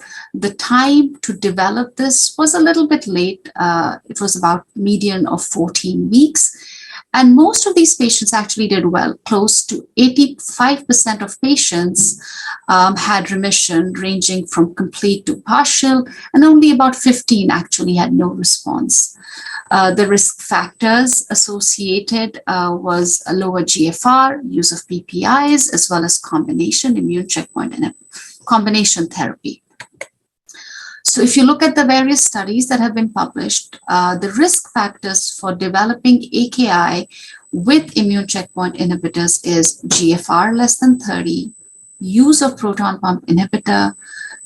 If you're on a combination immunotherapy, so you're on CTLA-4 along with PD-1, you are at a higher risk to develop AKI. And if you have a patient who develops, dermatitis or colitis and now has a rising creatinine, the chances are the patient actually has interstitial nephritis also. And there was this one study which showed that hypertension was also a risk factor. However, that hasn't panned out in other studies. And just to show that it's not only AIN, but ATN has also been reported. And this is just a slide showing that it's very difficult to figure out, just based on clinical presentation, whether a patient has interstitial nephritis or has ATN. This was a study of 15 patients showing very similar findings in terms of the creatinine, in terms of the urine analysis, and they had two different pathological diagnoses. So the diagnosis is not easy clinically, and kidney biopsy is necessary in a lot of cases. And this is just sort of a slide summarizing the mechanisms that are responsible for mediating AKI. The first is that these drugs can lead to autoantibody formation, which in turn can target the kidney and lead to AKI.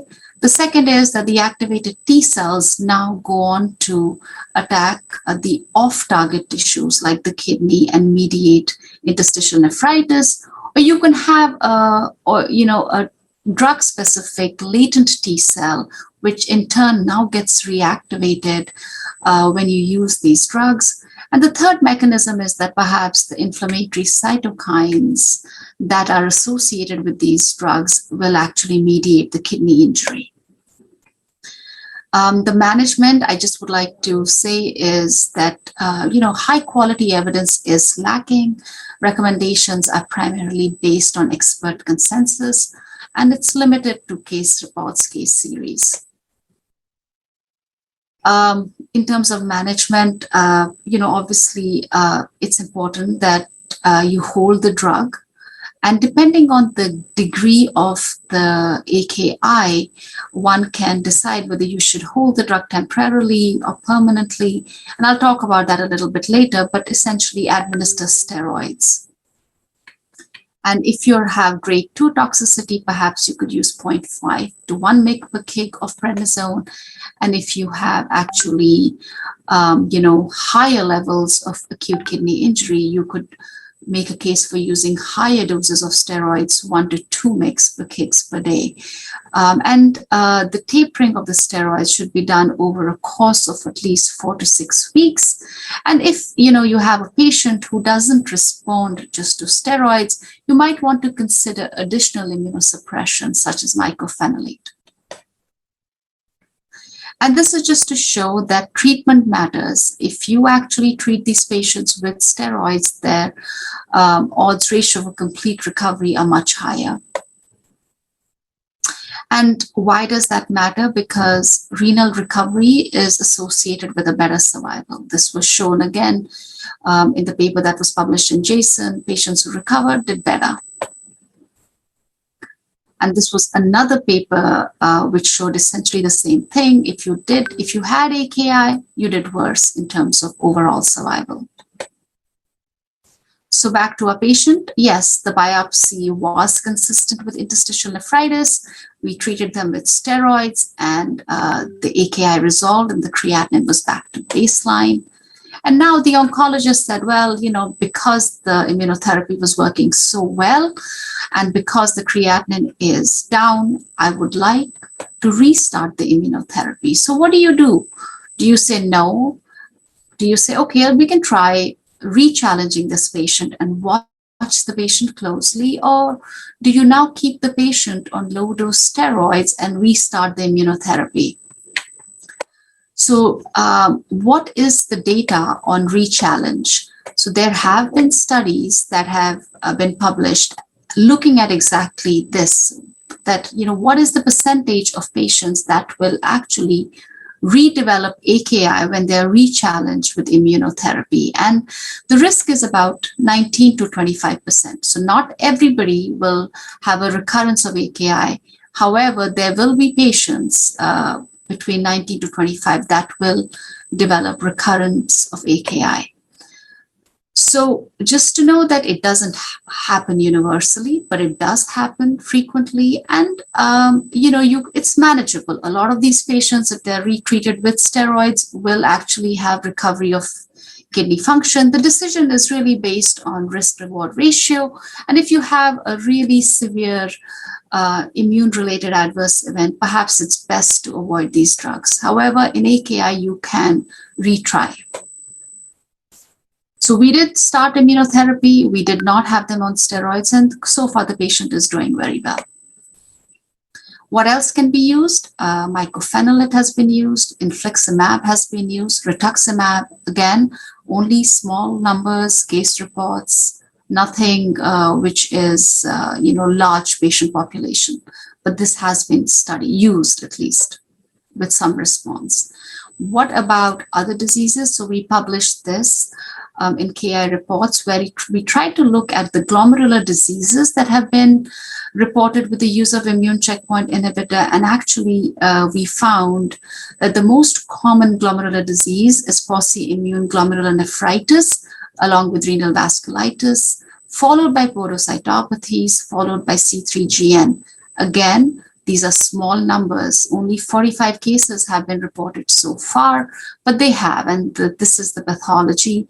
And most of these patients will recover from, AKI. However, in our study, we found that 19% of these patients were dialysis dependent and 34% died. But, keep in mind, it's a systematic review. We looked at whatever has been reported and the numbers are small. So the most common glomerular pathology, you can divide them into nephrotic and nephritic.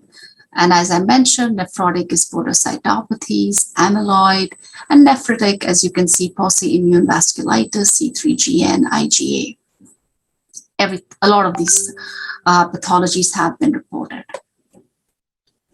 So coming to a transplant patient, you have a 57-year-old woman who had a diseased donor transplant, who 15 years ago is on standard immunosuppression with cyclosporin, MMF, and prednisone. She now has metastatic cancer, and the oncologist would like to use a PD-1 inhibitor. What is the best strategy to use in this patient? So do you stop all the anti-rejection medications and start the patient on PD-1 and steroids? Do you decrease the anti-rejection medications and start? Or do you change your calcineurin to mTOR inhibitors, stop the MMF and do a mini pulse of steroids? And just to, a few things, these drugs, at least initially when they were used, and the data on the anti-CTLA-4 agents was that these drugs were safe. However, later on the studies showed that the use of PD-1 inhibitors was associated with a higher risk of rejection. But again, no study has tested the clinical efficacy of immune checkpoint inhibitors in transplant patients. This was a patient that was from our center. It was published in the NEJM, wherein he had metastatic cancer, required PD-1 inhibitor, and was a transplant patient. And there was some modulation of immunosuppression done, wherein the patient's CellCept was stopped. He was started on a steroid taper, and the cyclosporin was changed to sirolimus. And as you can see, this is the second PET scan shows how the patient did beautifully and completely remitted from a cancer standpoint, and also was able to maintain his kidney transplant. And we actually looked at this and published this last year. This was a multi-center study done on kidney transplant recipients who received immune checkpoint inhibitor. There was rejection seen in 42% of the cases. The rejection happened early, as opposed to the interstitial nephritis that you see, which happens, over like 12 to 14 weeks. This happens within the first 3 weeks. And if you actually if you reject, 65% of these patients will lose their kidney. And in terms of efficacy, the response was 36% in the squamous cell cancer, and melanoma was about 40%, and essentially showing the same thing that I just told you, that the AKI happens frequently within the first 3 weeks. And when we try to look at the sort of immunosuppression changes that took place in these patients, they were varied. There was patients that had the calcineurin stopped. There were patients who had the anti-metabolites stopped. There was no sort of consistency because really there are no guidelines. And then there were patients who were on mTOR inhibitors. And at least the study, we showed that mTOR inhibitor use was associated with a lower risk of rejection. And if you were on 2 to 3 agents of immunosuppression, that also was associated with lesser rejection. And this is just showing that even though these patients have a high incidence of rejection, they actually do well from a survival standpoint. This is the squamous cell cancer subgroup. And if you look at the melanoma group, there was really no, at least not in this study, we couldn't really show any improvement in survival. So just to keep in mind that immune checkpoint is associated with a high risk of rejection, which leads to a high graft loss. If you use a higher number of immunosuppressants and if you use mTOR inhibitors, it's associated with a lower risk of rejection. And at least in our study, we showed that immune checkpoint inhibitors in the group with squamous cell cancer did achieve a robust overall response rate and improved survival compared to the non-immune checkpoint group. But again, this is a small study, observational. So you have to, take it with keeping these limitations in mind. And this is a study that we published about the use of immune checkpoint inhibitors in dialysis patients. And what we found was that really the number of adverse events in dialysis patients is pretty comparable to what is seen in patients with normal kidney function. So there's really no reason that we should withhold these drugs in dialysis patients. And not only do they not have as many adverse events, in terms of patient outcome and in terms of remission of cancer, they do pretty well also. So again, we should be comfortable using these drugs in patients on dialysis. And this is just the summary saying, what I've just gone through, AIN as being the most common pathology that is seen, the glomerular diseases that are associated with the use of these drugs, that rejection is not uncommon, and that we can use these drugs safely in dialysis patients. And thank you. This is my email. I will not be there for the question and answer session. However, please feel free to email me with any of your questions, and I will be more than happy to answer them. Thank you. Thank you, Dr. Vanchu, for a very informative talk. And what I would say is, since the questions, neither there are questions in the chat box, neither Dr. Vanchu is there, what we have learned, I would just summarize in 4 or 5 lines, that by giving checkpoint inhibitors, now we are making cancer a chronic illness, just like diabetes and management of hypertension. So it's a big achievement. Earlier, if somebody had a cancer as bad as solid organ cancers, death was about a year or some time away. So with the help of these, we are making them chronic illnesses, which means the survivals have increased significantly. And how do we suspect immune checkpoint inhibitor toxicity? To my mind, we should remember that they will be subacute. They would come with something like subnephrotic proteinuria or sterile pyuria, and you will have non-renal manifestations which are fairly common, like thyroiditis and colitis is very common in these patients. We should keep an eye.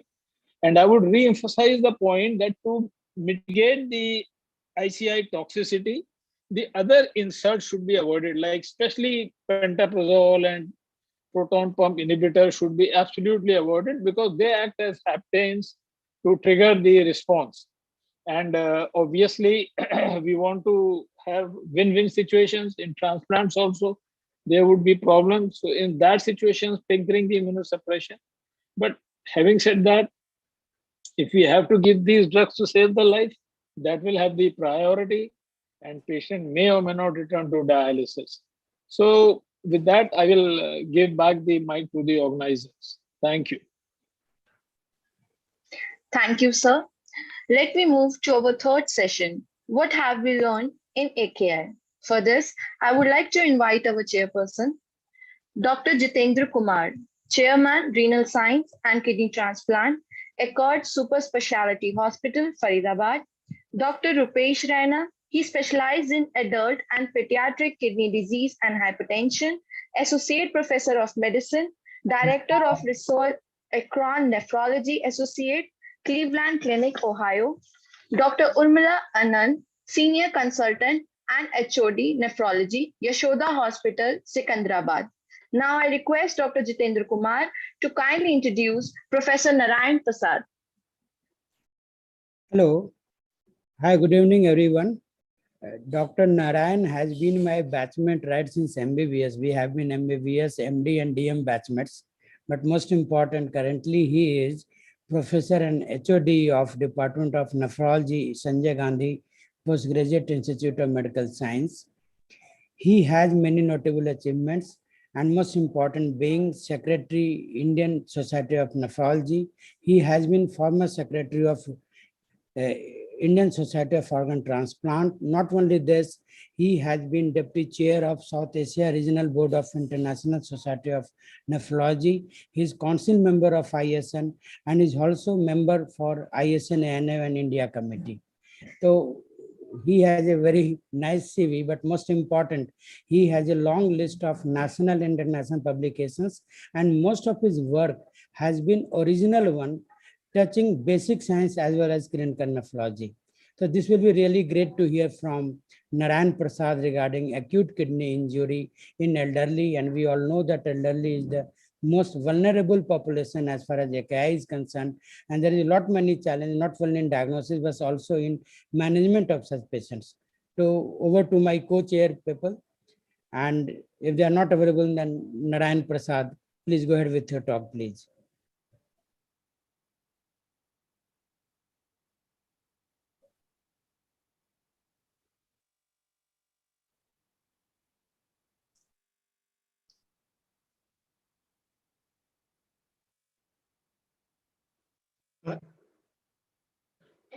Am I audible?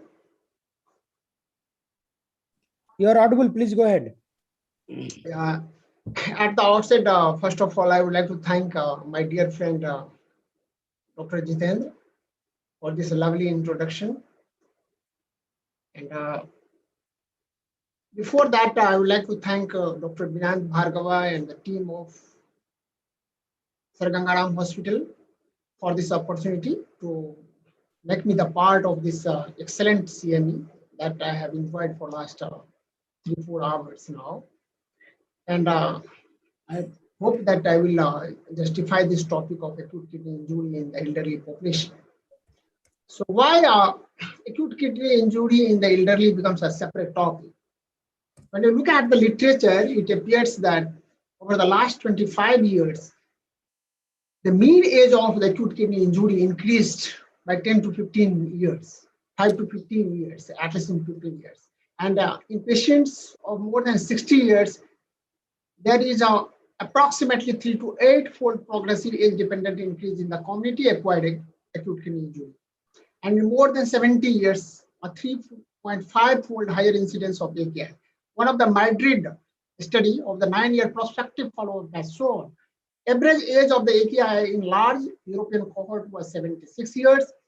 And on the top, when you can see when there is acute on chronic kidney disease or acute on chronic renal failure, the mean age goes further up to 80 years. And they have, those who have acute on chronic renal failure, had usually adverse outcomes. Here you can see this is the USA data, where they have compared dialysis requiring acute kidney injury. You can see as with each increase in the 20 years of the age, there is significant increase over these 9 years of the follow, 10 years of the follow-up. Every 20 years increase in the age group, there was higher incidence of dialysis requiring AKI. So why these elderly populations are so much vulnerable for acute kidney injury? We go from our MBBS days that after 40 years of the age, usually the GFR declines. And here we can see the slope of the GFR declines goes from minus 0.3 to minus 3.25 with each decade increase in the age. And the slope go further down and down after 40 years of the age. So that makes this patient vulnerable for increasing serum creatinine early and making them vulnerable for acute kidney injury also. But most of the times you will see even in the elderly had a normal serum creatinine value or normal GFR. And that is compensatory effect, that the single nephron GFR remains stable. And usually, despite having this increasing or advancing age, they have a stable urinary albumin excretion. So at the same time, you can also see there is some tubular functional change which is related with the age. They have a failure to conserve sodium salt deprivation. They have pre-renal AKI, very common. Renal tubular acidosis, type 4 particularly associated with hyperkalemia is very common. Maximal concentrated capacity of the kidney go down, and that results into the nocturia, dehydration, and hypernatremia. And maximal diluting capacity also go down, and that results to hyponatremia whenever there is too much of the challenge of fluid is given early. Simultaneously, there is changes in the renal vascular function. You can see increased renal sympathetic tone, decreased nitric oxide productions, and both these, when you have the decreased prostaglandin and a decrease in the nitric oxide production, you have the apparent arterial vasoconstriction, low flow to the Glohm's bed, and there would be reduced GFR. Other endocrinal changes also happens at the same time. Level of EPO, erythropoietin, which is very important to maintain our RBC's level, will slightly increase with the age. Lower level of calcitriol are usually observed with the aging, and one of the studies has shown if you are replacing the calcitriol in time in osteoporotic patients, they can prevent the fracture by 50%. Insulin clearance declines and insulin resistance increases, so it produces the hyperinsulinemia kind of things, and that is one of the reasons of the metabolic syndromes that we all understand. So the patients are vulnerable from many points. So just to apprise that, you must remember by the rule of the 10, renal mass declines by 10% per decade. Number of functional nephrons also decreases. Renal cortical thickness decreases by 10% per decade. And renal blood flow decreases by approximately 10% per decade. So what we can see here, this we can just remember, for particularly for the postgraduate students, this is the rule of the 10 where everything decreases by 10% per decade. So what is the molecular mechanism behind that this is happening? It has been observed very carefully that there is increase in the activation of renin-angiotensin system. It is aging is a stage of chronic inflammation. Anti-inflammatory cytokines go down, IL-10 go down, and other pro-inflammatory cytokines go up. That is decreased Klotho and decreased PPAR gamma activity. Both makes them very vulnerable for the oxidative stress-related injury. We all understand Klotho is related with the aging. Our increased oxidative stress and mitochondrial dysfunction has been seen, vascular damage, I have already told you. And there is telomere shortening. Telomere shortening is a very important upcoming point of discussion in many of the studies, which shows that probably DNA repairs becomes defective with the aging. So that all important molecular mechanisms is there that is associated with the aging. And in addition to that, the patient have multiple comorbid conditions, high prevalence of the CKD on the baseline. 38% of the CKD patient is aging more than 65 years. Polypharmacy. Patients are on multiple drugs, particularly the cardiovascular drugs, some painkillers that all are associated with high incidence of AKI. Conventionally, we all understand acute kidney injury are pre-renal, renal, and post-renal. Approximately in elderly, 60 to 80% are caused because of the pre-renal causes, 10 to 15% because of the renal causes, and 5 to 10% post-renal causes. Post-renal causes in the elderly are sometimes very peculiar. Enlarged prostate after 50 years is very common. You can see prostate leading to obstructive uropathy is not uncommon to see in the clinical practice. I am not spending time on these slides because everyone is aware about this fact. Approximately 10 to 20% patients you will look into, they have the history of the nephrotoxic drugs, recent use of the nephrotoxic drugs, particularly in the elderly AKI. NSAID, AC inhibited angiotensin receptor blockers, spironolactones, aminoglycoside, and some of the high-role medicines coming up as a cause of the acute interstitial nephritis that we all have observed. Everyone might be experiencing in their day-to-day practice. So all these drugs, you must have the one checkpoint for all these things, whether these are the culprit in these patients, so that we can omit. At the time, these drugs can be omitted from their prescriptions when you are making the diagnosis of AKI in the elderly patient. The diagnostic dilemma is always there. So what is important? History and physical examination. That for any clinician is very important to see pre-renal and post-renal causes. A thorough review of medications that I have already pointed out. You can see for the urine output, signs and symptoms. Ultrasonogram, urine analysis is very critical because this is something, even the patients, elderly patients are very prone for developing vasculitis and RPGN kind of presentation. Dysmorphic RBC and RBC cast shows there must be some glomerular disease. So consider them for the biopsy. If pigmented granular cast is there, you can think of there might be the severe acute tubular necrosis. If urinary WBC is showing eosinophils predominance, that indicates that patient might have the interstitial nephritis. So urine examination gives you many times great hint about the diagnosis. Urine electrolytes is important. Low urinary sodium, fractional excretion of the sodium of less than 1%, and increased urinary osmolality, pre-renal causes. Get it from the MBBS days. But kyphet always remains, particularly in the elderly, because their water conserving ability, urinary concentrating mechanism is impaired, and many times the patient are on diuretics, so it may alters. So what could be the alternatives? Your low fractional excretion of the urea of less than 20% indirectly may hint that there might be some pre-renal etiology. So coming to the misleading serum creatinine. Serum creatinine value is many times misleading in making the diagnosis of the AKI. The serum creatinine value of 1 milligram in 45 kilogram 80 years old woman may represent significantly impaired GFR, while the same value in 25-year-old 70 kilogram man would reflect the normal kidney function. Why this happens? Serum creatinine value depends on the creatinine generation, removal rate, and volume of distribution. And elderly patients are may have the very low muscle mass, and here when the creatinine value within the normal range might be indicating that probably the patient has significantly impaired GFR. So newer biomarker might be helpful. What newer biomarker? NGAL, kidney injury molecules, and interleukin-18 might be more useful in such conditions that may indicate probably. And you might have the regression equations, that eGFR calculation, which considers the age and body weight, everything in consideration, and that might be more useful than your serum creatinine value in making the diagnosis.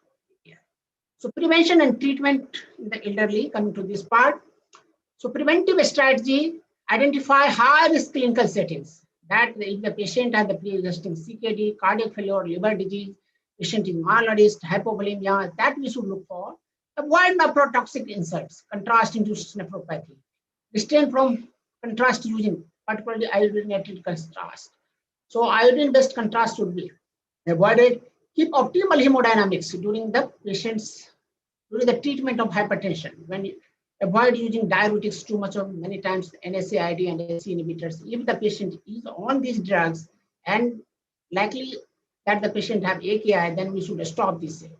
So prevent sepsis development by timely and effective antimicrobial therapy. It is well known that if you are using antibiotic within 1 hour of the onset of the sepsis or infection, you always have the better outcome than using this late. So coming to the management part, fluid balance is always, we have heard for last 3-4 hours, fluid balance always comes the first part in preventing or treating the patients of the acute kidney injury. And one of the slides I've seen today, almost 3,000 patients die because of the thirst in the hospital every month in UK. You can think of what might be happening in India, particularly during the COVID situation, where the thirst is very difficult for the elderly persons to move and drink water. So that is the first important thing. Then etiology specific preventive strategies should be there always in the mind. Radio contrast exposure, I have already told you. If there is exposure, intravenous hydration with the saline, sodium bicarbonate and acetylcysteine can be given. Aminoglycoside exposure, once daily dosing with drug level monitoring would be better than multiple dosing. Tumor lysis syndrome, intravenous hydration, urinary alkalinization, allopurinol that we have already heard before me. Rhabdomyolysis, intravenous hydration and urinary alkalinization, acyclovir and methotrexate. Again, the hydration, amphotericin B used, try to do liposomal formulations rather than the conventional amphotericin. Hemodynamic support, that is one of the important. Fluid resuscitation, many times confusion comes colloid versus crystalloid. This crystal study, a multi-center randomized controlled trial recently published, has shown no difference in RRT and mortality. Physiology balanced solution versus normal saline solution. So it has been observed physiologically balanced solution has lower incidence of AKI and lower rates of the requirement of renal replacement therapy. One study has shown what should be the optimal mean arterial blood pressure in this group of the patients. Mean arterial blood pressure of 65 to 70 versus higher goal of 80 to 85 has shown there was no difference in the mortality. So a standard teaching of keeping the mean arterial blood pressure at 70 in these patients should be the standard of the care. Additional therapy for AKI, electrolyte balance, sodium, potassium, magnesium, calcium, diuretics should be avoided. It should not be used to treat, only to treat and use this to balance the fluid. Nutrition, adequate nutrition should be there. And then always comes, some of the patients becomes the dialysis dependent. So guideline for the shared decision making, whether these patients are ideal candidates for giving the dialysis. Consider foregoing dialysis for AKI, CKD, and ESRD patients who have very, very poor prognosis. So it is possible that, and this would be the consensus decision with the family members in confidence, and your internist and your intensivist all in confidence. Agents tested selected trials. I'm going, what are the different trials going on for the treatment, like alkaline phosphatase, L-carnitine, remote ischemic preconditioning, P53 targeted siRNA, post-cardiac surgery in AKI. These are the trials going on. Extracorporeal devices, dialysis requiring AKI, vitamin D in hospitalized AKI, uremic toxin absorption and toxifying in hospital-acquired AKI. These are some of the trials going on at present. So coming to the outcome, when we look at the 80 years versus less than 80 years, what we can see, circulatory insult is more than 80 years, septic shock in in less than 80 years. ICU admission, any dialysis are usually less than 80 years, have more ICU admission, more dialysis. In hospital mortality is more than 80 years, in more than 80 years of the patient. What we can see here, the effect of the mortality is there with the gender, AKI stage, comorbidity, and pre-existing renal function, but there is no effect of the age. So this paper shows that, this paper has shown that probably you should not avoid treating these patients of the more than 80 years also. And as the stage of the AKI go up, mortality go up to in the stage 3 80 years. We should not forget about the COVID-19 and AKI in the elderly. This is the paper we have shown 13% of the elderly develop AKI and 14% die out. And you have the mortality with the AKI is very high. And one study has shown COVID-19 and AKI have 80% odds ratio of 80 as compared to COVID-19 without AKI. So recovery of renal function is always very important. They have full data of the meta-analysis has shown there is 20% higher chance of the less recovery in patients who have elderly AKI. And again, it is independent of what we can see. CRRT, intermittent hemodialysis, does not affect outcome. What affects outcome? At the time of the discharge, persisting renal dysfunction and the baseline serum creatinine are important in showing the signs of whether this patient is likely to recover or would have the residual renal damage in the future.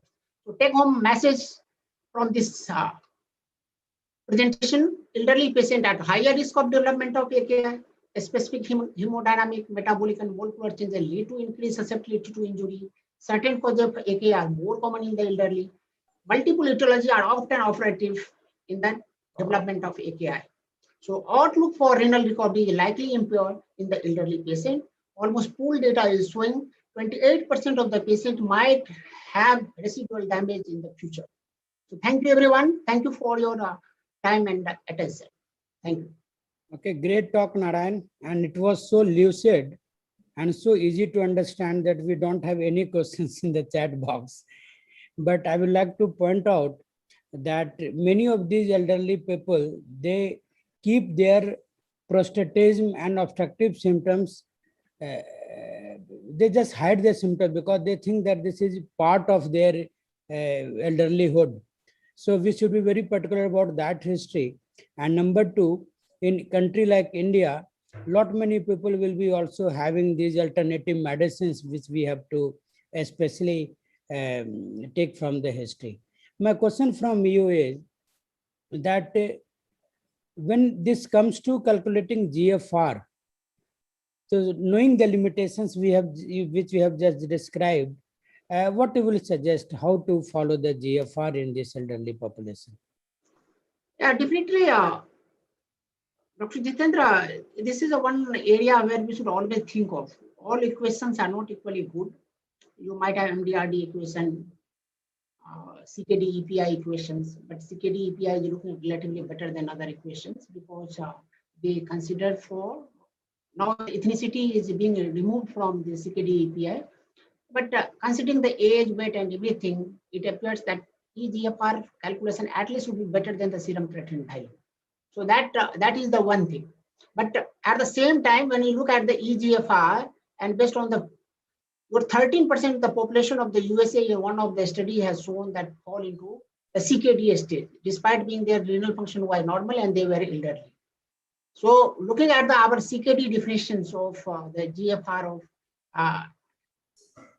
we are taking the cutoff of the 60 ml of the GFR, but elderly population, many elderly population might have the 50 ml of the GFR, 45 ml of the GFR with a normal renal function.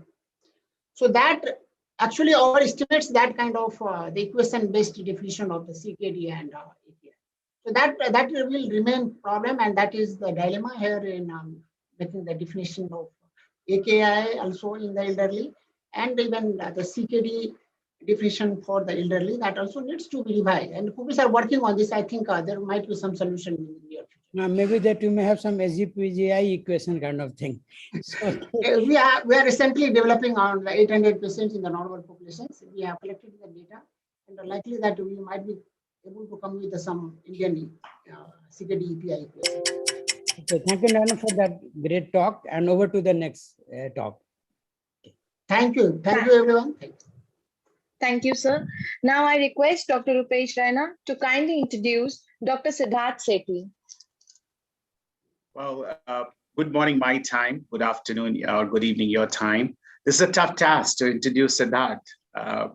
I know Siddharth for almost going back to 9 years, almost going to be 10 years when I was introduced to Siddharth by Dr. Vijay Kher. Siddharth, I will just say in one line, is an icon of the pediatric AKI. And Siddharth has been trained here in the US through the ISN fellowship. He's from All India Institute of Medical Science.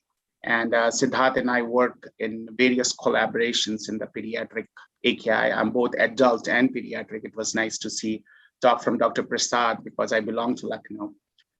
So I don't think anybody in pediatric worlds, both international and national level, need any introduction for Siddharth, but a couple of things I really want to bring into the light for introduction for Siddharth is Siddharth has been working as a co-director with us in the PCRRT Foundation. He has been involved in the IPNA education and ISN, and he has done various breakthrough researches in the pediatric AKI, including the PCRRT guidelines, and talking more about AKI renal replacement therapy. And we have been recently has been a pioneer in publication of our COVID-19 talk.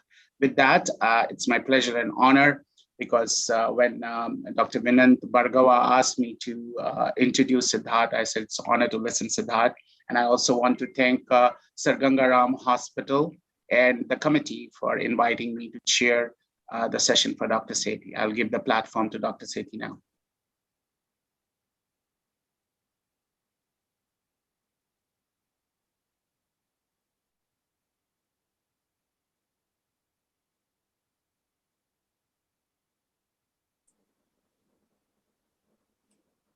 Your voice is not audible.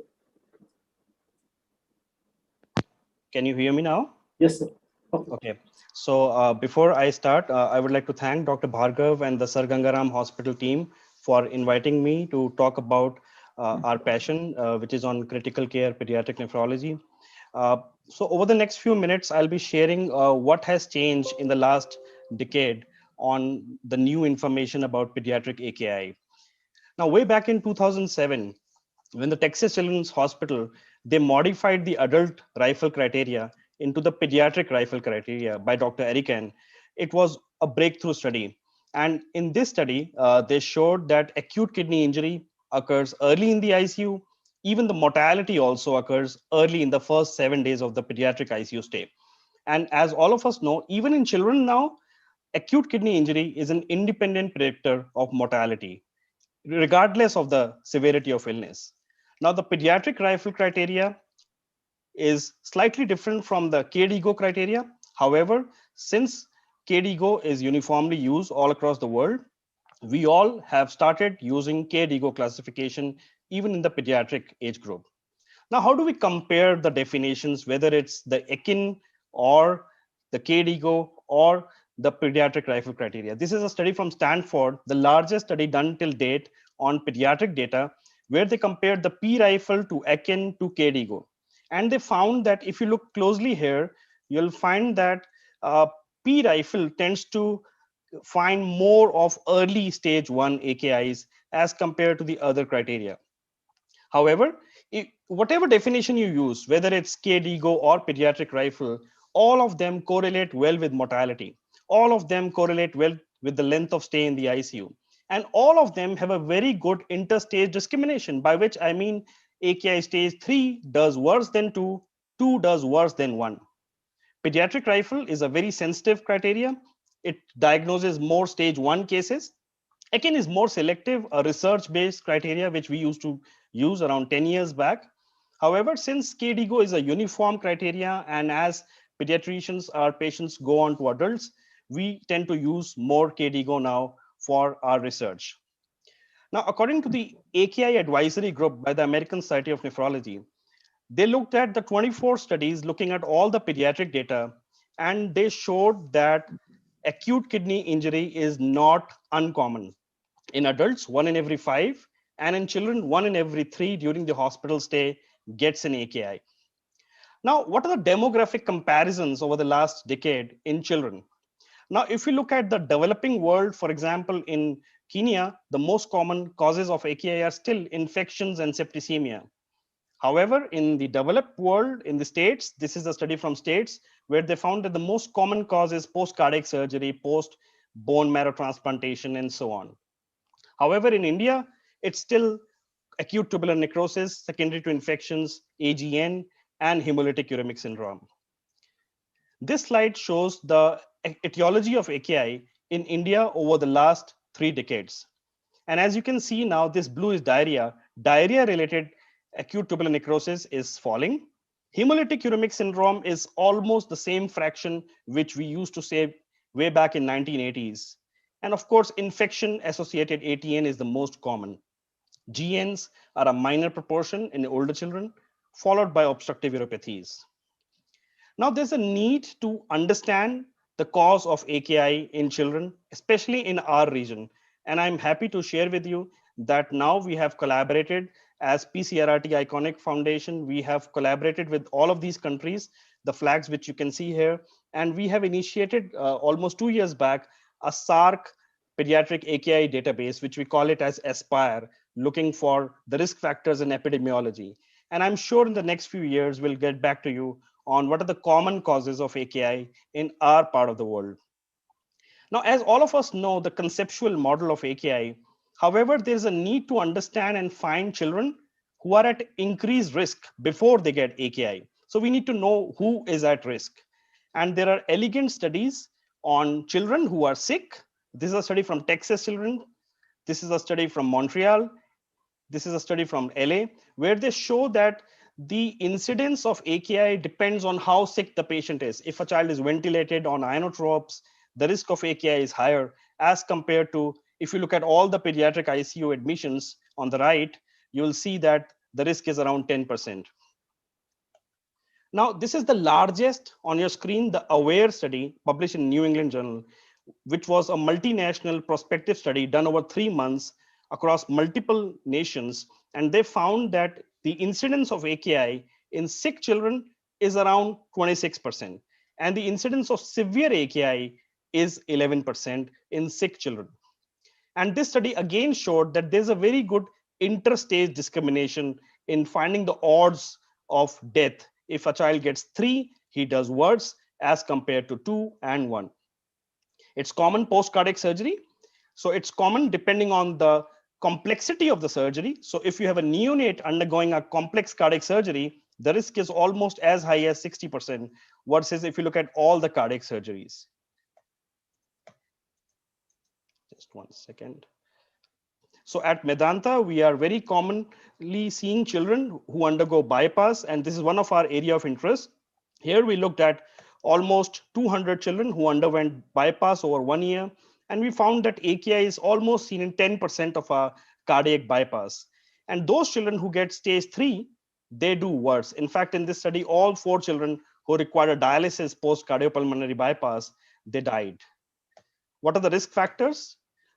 The children who are young, who undergo a complex surgery, who have a prolonged bypass time, prolonged ventilator requirement, who get pump failure, septicemia post bypass, they do worse as compared to children who are older and who have a less complex surgery.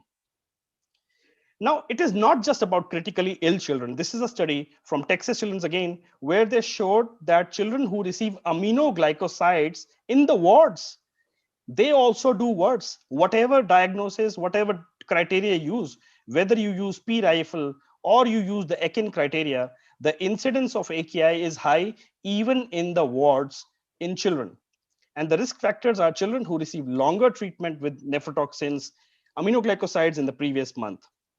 It's not just about aminoglycosides. The more number of nephrotoxin exposures you give to a child, higher is the chance of AKI. So in this study, they showed more nephrotoxin exposures to a child, higher is the risk of AKI in these children. It's common even in newborns. And this is one of our area of interest. And as you can see, newborns who are extremely low birth weights, very low birth weights, those who undergo birth asphyxia, septicemia, those who require an ECMO, all of them have a very high incidence of AKI. And again, AKI is an independent predictor of mortality in all of these children. Risk factors for acute kidney injury in newborns. I'm sorry for a busy slide because there are multiple factors which cause AKI in newborns, from birth asphyxia to maternal exposure to nephrotoxins, if it requires ventilator, inotropes, and so on. Now, I'm happy to share one of the multinational study in which we were a part of, the AWAKEN trial. The AWAKEN trial was a 3-month retrospective analysis of our NICUs with David Ashkenazi leading that. And there were 4 countries and India was a part of it. And we found that newborns who receive intravenous fluids for 24 hours. So this was the inclusion criteria. If you have a newborn who receives IV fluids for 24 hours, the risk of AKI is 27%. And if a baby is preterm, more preterm the baby is, this red is AKI, higher is the chance of him getting an AKI. So this was a retrospective analysis from the AWAKEN group. And I'm happy to share with you, thanks to the ISN clinical grant, we are now able to make an Indian neonatal AKI consortium. So what we do is, all across our country, we have 11 centers and we collaborate using the same inclusion criteria of a baby who requires IV fluids for at least 24 hours. And we are looking at what are the causes of AKI outcomes. So we are looking at it prospectively. And this, we call it as the Tinker study now, and the protocol has been published in Frontiers this month, the Indian Iconic Neonatal Kidney Educational Registry. And now, since 2018 now, we have almost 2,200 newborns, and we are still adding. So this is the largest ever prospective database looking on the risk factors of AKI in newborns. And we have all categories of newborns prospectively being enrolled in all the centers. Now, it's also important to risk stratify these children. The renal angina index, which was by Dr. Goldstein and colleagues, they looked at, if you look at the risk, multiply it by the injury, whether he gets AKI on fluid overload, and multiply that, then you are able to find a score. And this score may predict AKI in the next 3 days. So if you look at, this is the slide showing area under the curve of renal angina index. When you define it by a reduction in the creatinine clearance, or you define it by fluid overload, and you look at the area under the curve, the RAI, the renal angina index, does better even than the conventional illness severity score, which we use in children like PRISM. So it does well in predicting AKI. And as a pediatric nephrologist, and I'm thankful to Dr. Raina for leading this, last month we published our STARS neonatal AKI prediction score. So this is a score for newborns. It's a simple score, we looked at almost 700 prospective newborns, and it's a simple score of 10 variables. And if you find a score looking at what is the gestation, the urine output of the baby, creatinine, you are able to predict AKI in the next 3 days of the neonatal ICU stay. And this score, we have even the dashboard is online on our PCRRD website. So all of you can just go to the website. If you have a baby, right at admission, if you just put yes or no in all of these 10 variables, you can have an idea whether this baby will have an AKI in the next few days or not. We are right now in process of validating this score in multiple cohorts, and we'll get back to you with multiple publications on the same. Now, looking at the biomarkers, I don't need to talk about biomarkers in this AKI meeting. However, I would like to add that in addition to RAI, if you are able to do just one biomarker, this is a study where they just added a biomarker to RAI, and they found that the area under the curve increases much. So I know we are cost constrained settings. So if you have a risk stratification score, and in these children, you use biomarkers, you may be able to manage these children well. So this is one of the dream slide which we think of. You have a patient who comes to the triage, you do a risk stratification. If the risk stratification score is high, now these are the children or adults, you can subject them to biomarker assessment, and you do your supportive stuff as nephrologists to prevent the complications in these patients, limiting the nephrotoxins, avoiding fluid overload, and considering early RRT. Fluid overload is a very important criteria. And as PCRRT Iconic Foundation, this is a very important formula for the fellows. Whenever you have a patient in your ICU, please look at the daily fluid overload. Look at the cumulative fluid overload, because now there are multiple studies. This is a study from the PCRRT cohort where they found higher is the fluid overload, higher is the risk of mortality. Even if you forget mortality, if you have a patient who is fluid overload, his ventilation is also impaired. This is a paper which we published in Frontiers, where we showed that patients who die, of course, they die in the early stay of ICU, but even the patients who have high fluid overload, they also do worse in the first 7 days of the ICU stay. So the fluid overload correlates with the oxygenation in these patients, and higher the fluid overload, higher is the correlation with their oxygen requirement in the ICU. So coming now to RRT in these patients, and I would just talk about what is new in RRT in these patients, and we are excited about new devices. We are excited about Aquadex coming up. We are excited about Nidus, a new infant Castle device, which can be used in newborns. And the best and the foremost has been the Carpe Diem. Dr. Rupesh Rana is here as the chair. And Carpe Diem is a device made by Dr. Ronco. And now this device is available all across the world, and in multiple centers in the US, they are using that. So we would be excited to know more about that device once it comes to our nations. As living in a constrained setting, we have done multiple work on SLED, even in children. And I feel that if you don't have CRRT, if you don't have Carpe Diem, I still feel that we can do SLED in sick children. And we published the guidelines on SLED in children with the PCRRT consortium recently. And I would advise all of you to have a look at these guidelines. Now coming to follow-up, and there are multiple studies on follow-up. And this is Dr. Memon's study from Canada, which was the only prospective out of these. Now, all these studies show, whatever study you look at, retrospective or prospective, all studies show that children, if they get an AKI, they are at risk of CKD, proteinuria, hypertension, death later in life. Even biomarkers, this is a study from Dr. Devarajan's group, where they showed that even if a patient completely recovers, creatinine is normal, proteinuria is normal, no hypertension, but years after AKI, their urinary biomarkers are still high. So there is something still going on. There's a subclinical inflammation still going on in these patients. Last month, we published in KI reports the long-term renal outcomes of children who have AKI post-bypass. And this was also thanks to the ISN clinical grant, and where again we showed that children who even completely improve, even then their urinary KIM1 and the KIM1 to creatinine ratios are still high, even years after a cardiac surgery. So it's important to follow these children. This is almost my summary slide, and I would like to refer all of you to the PCRRT guidelines, which Dr. Raina has been headed, and there are multiple studies and guidelines which we are in process of, and I'm sure this will help the clinicians managing children with AKI.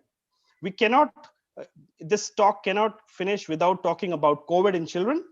I know we are short in time. However, I would like to share with you that MISC, the multi-systemic inflammatory syndrome in children, is still there even in our country.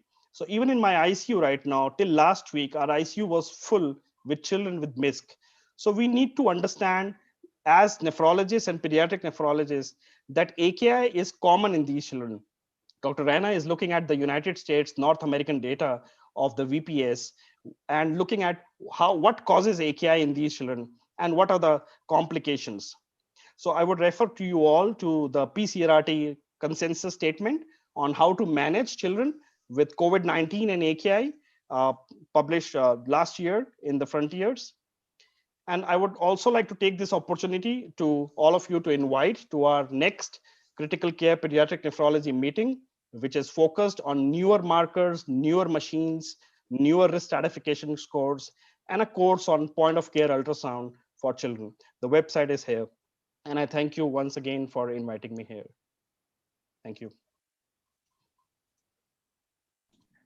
Excellent presentation, Dr. Sethi. As I told you before, that I always learn from your presentation. I think we have very few questions, and let me go ahead and have other panelists. If you have any specific questions about the pediatric AKI, I'm happy to take it. I think as Dr. Sethi has summarized, we have really learned a lot during this COVID-19, and we have been really focusing on these extracorporeal absorption therapy. So Siddharth, I have a question because I wear both adult and pediatric hat, which is kind of tough when you switch from adult to peds. And it's such a nice variety, right? A horizon, you're talking about neonate and Dr. Narayan Prasad ended with elderly. What do you think about the issue with identifying an AKI in pediatrics? Is the same pattern that we have in hypertension, people who are denying into it. Do you think, are we doing better job than adult? Or what are the challenges do you face in developing countries with identifying early identification of the AKI and do early goal-directed therapies? I'm sure you're right that we need to develop more models to identify these children who are at risk. So I think we need to, in a developing world or in our emerging world, I think we need to have more awareness about this to the clinicians using more risk stratification scores. And I'm happy that we made the neonatal risk stratification score so that these children are identified early, because once they go into a severe AKI, they're in for long. So I think, we need to, first of all, understand the epidemiology more better in the South Asia part of the world, and then work in that direction. So with that, I have another question. What do you think is the most important marker in pediatric AKI, not in neonate? I'll move on from, because peds is divided into spectrum, with neonate going to be like a little bit adult and then adolescent. What is a good marker? Do you think urine output, any of the urine biomarkers, or urine sediments, or you're talking about fluid overload? What do you think would be an early marker to identify so we can do a primordial prevention with your slides rather than getting consulted? I always say that in that slide, you consult us between the renal failure and death. We have no room. We are just there. The other thing, it will be a mortality, which is 70% when you go to RRT. So what do you think would be the good armamentarium for the people to look at? Of course, there are a lot of studies on the urinary biomarkers, and there's a lot of evidence on diagnosing early using the biomarkers. But since we cannot use a panel of biomarkers in every patient who comes to the triage, so I think we need to identify these patients, and only in those patients judiciously use the biomarker panel. only in those patients, not use, say, a biomarker panel in every patient, because there are no resources for, even in US, I'm sure no one does biomarkers in every patient, but it's important to look at in selected group of patients, along with the clinical assessment of these patients. Excellent. And I'll just have 30 seconds. I just want to also, if you can give a word of wisdom regarding for the new neonatal devices, anything you want to say with your 20 seconds for questions. I would just say we need to do what we are good at. So it's not about carpe diem, it's not about NIDARS, even PD saves lives. So it's okay, even if we don't have carpe diem, but I'm sure we do as well using PD in children. So I think the wisdom is we need to do what we are good at. We need not wait for a CRRT device to save lives. So even PD, and there is no study which says CRRT is better. So of course, we need to do what we are good at. Excellent. Thank you, Siddharth. Thank you for your insightful talk. Thank you, it's Dr. very Rana, good, for at least the session. wearing the adult hat. It's very important for the adult nephrologist to understand pediatric AKI exists. With that, I will defer it to the moderator. Thank you, sir. Now I would request Dr. Urmila Anand to kindly introduce Dr. Sylvie Shah. Good evening. At the very beginning, I'd like to thank Vinant and the team of Sir Gangaram Hospital for giving me this opportunity to introduce Dr. Sylvie Shah. Dr. Sylvie Shah is known to many of us.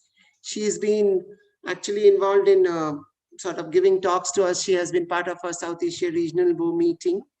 And she is now currently the associate professor. I apologize, she is not the assistant professor anymore. And I would like to congratulate her for her promotion, for being the associate professor of medicine at the Division of Nephrology, University of Cincinnati, Ohio, United States. She has done her fellowship in both nephrology and transplantation, and her expertise is in women's health and cardiovascular health and kidney disease. She'll be talking to us about obstetric AKI. Dr. Sylvie Shah, please.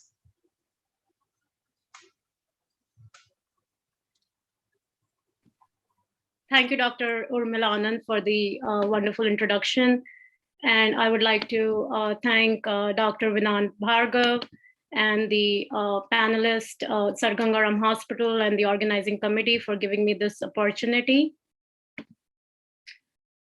So I would be talking about obstetric AKI. And this is one area where I'm very passionate about women's health and kidney disease, pregnancy in kidney disease. Since there is not a lot of research on this area, it is under-recognized. So a subject which I'm very passionate about. I have no conflicts of interest.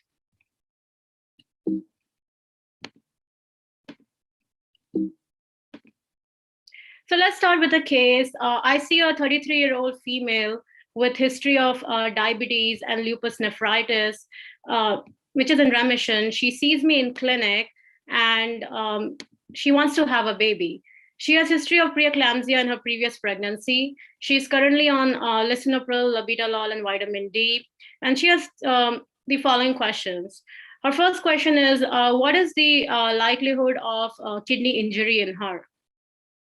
Then next, she wonders what are the various causes of kidney injury which she can have during her pregnancy, and what are the risk factors which puts her at, specifically her, at higher risk.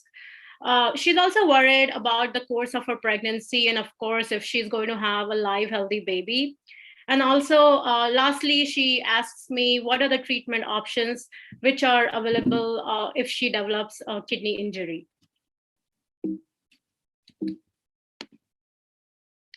So these are the learning objectives of the presentation. We would be talking about incidence and etiology of acute kidney injury in pregnancy.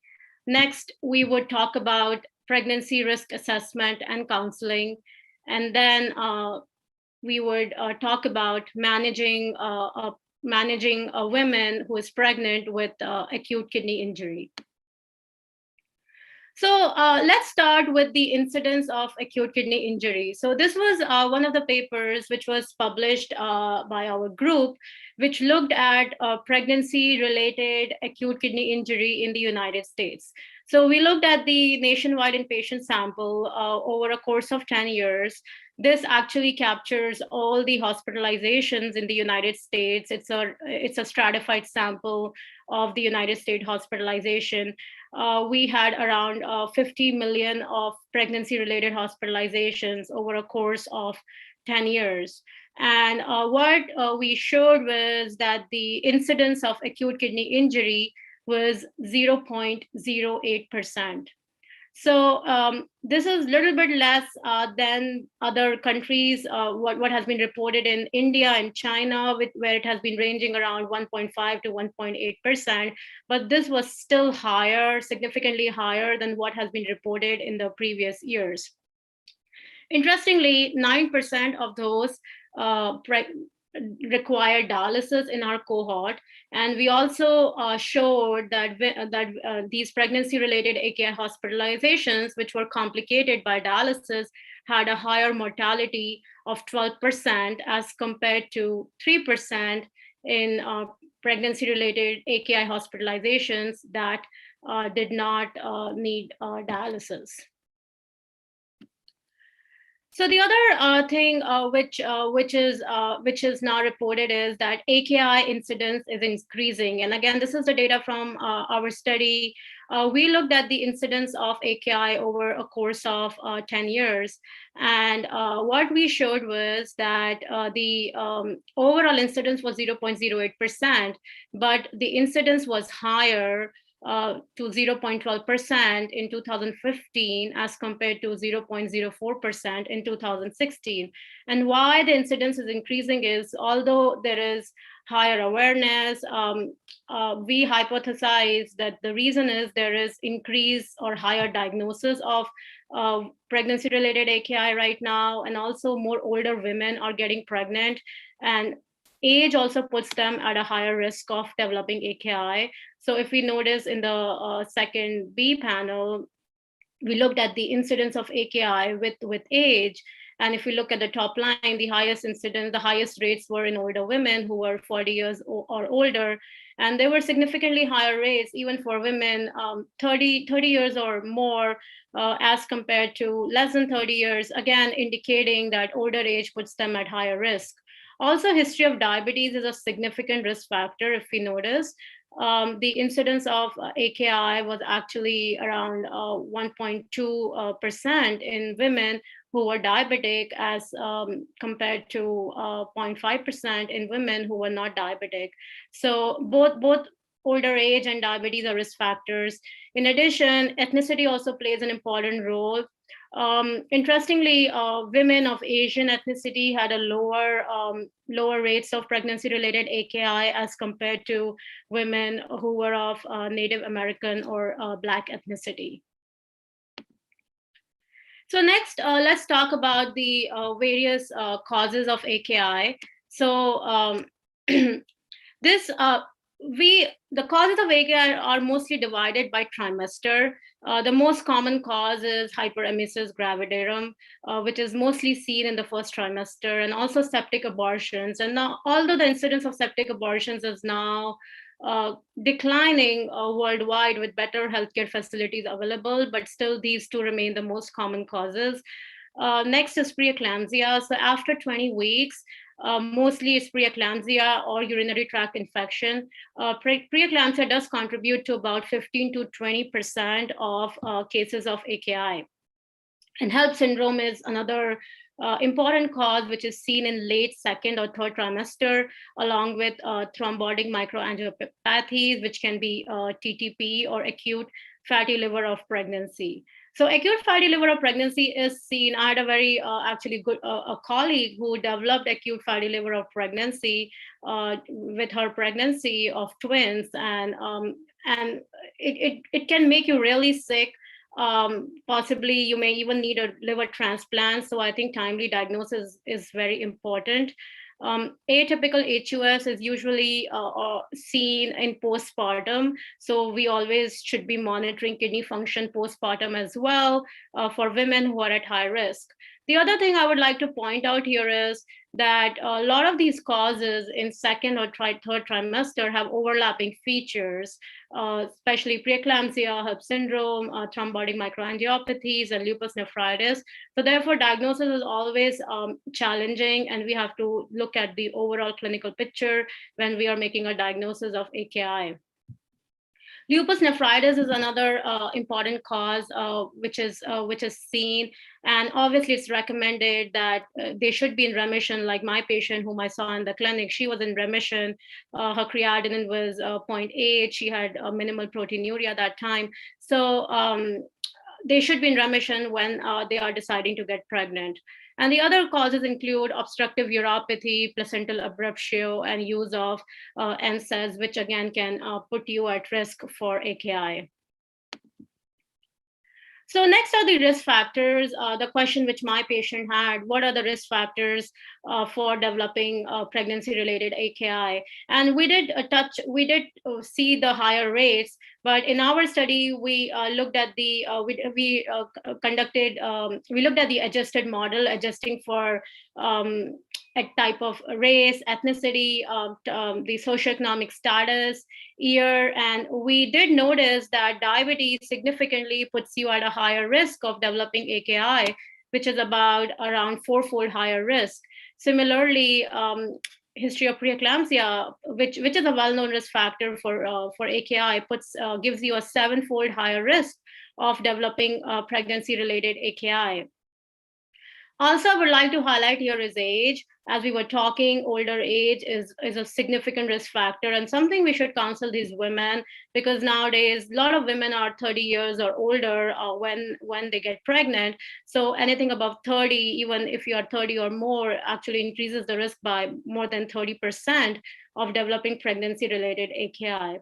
Another interesting thing which we noticed was that the risk increased over the course of years. So even though we may think, well, we are providing better medical facilities, but the risk of AKI over the years increased. And as you see in 2015, the risk was about 2.2-fold higher. Again, related to the fact that maybe we are they are getting better diagnosed and now, and that's why we are catching these AKI in a timely manner. The other thing is what are the outcomes if you develop pregnancy-related AKI? And the question which my patient had, so pregnancy-related AKI does put you at high risk of adverse outcomes. It is a well-known fact that CKD increases the risk, kidney transplant during pregnancy increases the risk. So even AKI increases the risk. And for maternal outcomes, it can increase the risk of preeclampsia, maternal mortality, cardiovascular events, cesarean sections, placental abruptio. And fetal outcomes, it does increase the risk of preterm births, low birth weights, stillbirths, and perinatal mortality, which is around like 3.5-fold. This is the study which was actually done a few years back at Harvard, and the group, Dr. Tangren and group, looked at if history of recovered AKI increases the risk, increases adverse pregnancy outcomes. And interestingly, they had around 100 patients in their cohort who had recovered AKI. So when they got pregnant, their creatinine was normal, and they compared it to a control group, which you can see in blue bars, which were matched with regards to age, ethnicity, and comorbidities. And what we see is the adjusted risk of preeclampsia was actually higher by 5-fold in these women who had history of recovered AKI. At the same time, the risk of preterm deliveries was 3-fold higher. The risk of NICU admission in neonatal intensive care unit was about 4 times higher, which again could be related to preterm birth, small for gestational age babies. AKI does increase the risk of adverse fetal outcomes. The next is maternal mortality. And this is something which our group looked at if pregnancy-related AKI increases the risk of maternal mortality. And interestingly, and even shockingly, what we found was when we adjusted it for other covariates, including age, ethnicity, comorbidities, what we showed was that pregnancy-related AKI increases increases the risk by around 13.5-fold. So this is a very high risk of mortality, and this is what we are looking at inpatient mortality when we developed AKI. So I think it's very important when we are seeing these women who develop AKI, we really have to keep in mind that risk of maternal mortality in them is extremely high. And as we talked in our first slide, especially if they're requiring dialysis, the mortality goes much, much higher then, as compared to when they are not needing dialysis. The other thing which has not been reported in literature, but we showed in our study, I think for the first time, was that pregnancy-related AKI increases cardiovascular event risk. Now, our hypothesis was we know that AKI is a risk factor and kidney disease is a risk factor for cardiovascular event. And that's why we wanted to look at if AKI during pregnancy increases the risk of cardiovascular events. And the three events which we looked at was acute myocardial infarction, congestive heart failure, and stroke. And what we showed was that the risk was around 20-fold higher for any cardiovascular event. And congestive heart failure, again, was the risk was overall adjusted risk was 10-fold higher for any cardiovascular event. So what about diagnosis of AKI in pregnancy? So diagnosis of AKI in pregnancy is very challenging. And so it's important that we make a timely diagnosis. Usual baseline creatinine in pregnancy is 0.4 to 0.6. It does go down because there is increase in renal hyperfiltration. So the GFR does go down. The usual baseline is around 0.006. So we have to keep this in mind when we are seeing these patients. We don't really have KDIGO, AK, rifle doesn't really define pregnancy-related AKI. So that's always a challenge. Regarding biopsy, it's always preferred to do biopsy in the first and second trimester, less than 25 weeks, and only do biopsy when we think the treatment can improve maternal and fetal outcomes. Otherwise, early delivery is the key to go if they develop complications of preeclampsia or acute fatty liver of pregnancy. These are some disease-specific treatment of AKI in pregnancy, including hydration, use of plasma exchanges if patients have TTPs, and use of steroids and immunosuppression with glomerulonephritis. And just in brief, we should remember that mycophenolate mofetil is teratogenic and is contraindicated during pregnancy. It is safe to use azathioprine and prednisone. And calcineurin inhibitors are also safe to use in pregnancy, but do need dose elevation. Intensive dialysis does improve pregnancy outcomes, but this study was done for ESRD patients, so we do have to keep that in mind. But if patients with AKI do need dialysis, intensive dialysis may be needed, especially to improve fetal outcomes. And this is our role as nephrologists, I think, educate them, support them, and then make sure we treat the underlying cause of AKI and provide them a multidisciplinary care, which should involve a neonatologist, a maternal fetal medicine or high risk obstetrician, and us as nephrologists when we are managing their care. And this is the summary of what I just talked about. And I would like to thank my family, our research team, my mentors from University of Cincinnati, without which this work would not have been possible. This is one of the guest issues which I edited, Women's Health and Kidney Disease, which has some great articles, including information on AKI and pregnancy, if somebody would like to check out. And thank you again for the opportunity.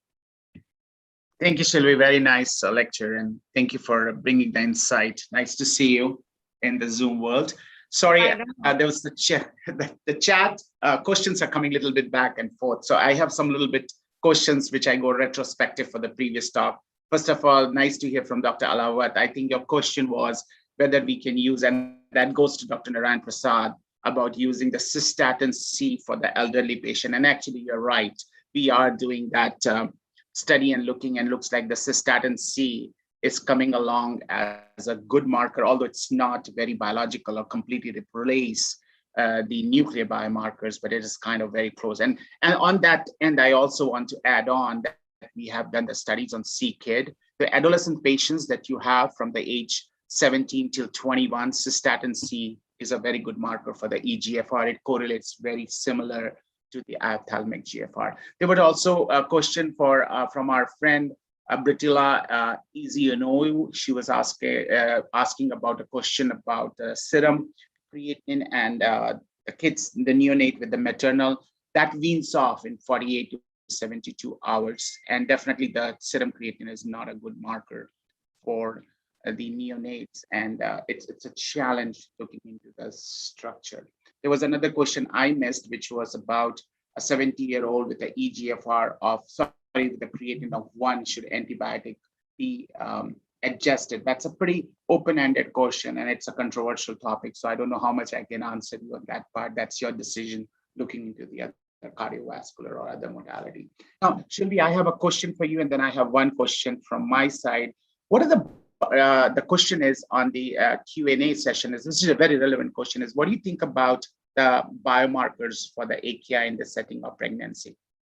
So there is no biomarker for AKI in pregnancy. And to be very honest, I know there's a lot of research which is being done in biomarkers. Cincinnati Children's is actually the hub of biomarker research. But again, I think diagnosis of AKI in general is very challenging with pregnancy because of serum creatinine and GFR. Also, I think it's based a lot on clinical presentation, and even in practical setting, I think I'm not sure how often we use biomarkers for even diagnosing AKI in general population. I haven't personally used till now. So I know that a lot of research is being done, and there's a lot of great biomarkers, but I think when we are seeing patients, and we can ask other panelists, like in general, I just came off service and I didn't even use a single biomarker to diagnose AKI. So from a practical standpoint, again, how much utility we have from a practical standpoint is another question. But there are no biomarkers for AKI in pregnancy for now. I tell the fellows the same thing. When I started in 2001, there was serum creatinine.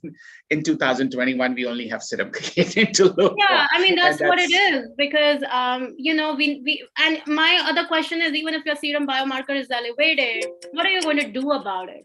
It's a very good for maybe not prognosis, but you're not going to give them fluids. In general, it's all based on clinical status, right? It's if your creatinine is normal, you're not going to do anything about it. So that's another thing. So it's good for prognosis, and I think it's good for awareness. But it's a tough area. Being a med-peds nephrologist, I always get dumped and given the maternal fetal consults and the OB with an AKI. And I share your pain because my wife is an OBGYN, and I know what they have to go into. We're kind of running out of the time, but I'll still want to put in one line there with Ravi's work on the biomarkers for the preeclampsia, which is kind of have a very good area under the curve about the VEGF and FLT and others. What's your experience, Shilvi, on that?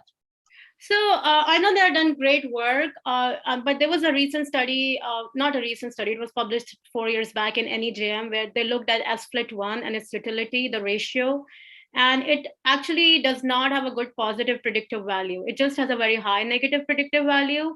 I think the ratio is 38. So if you have a high ratio, it just tells you that you will not get preeclampsia within 7 days. So it's really not FDA approved here.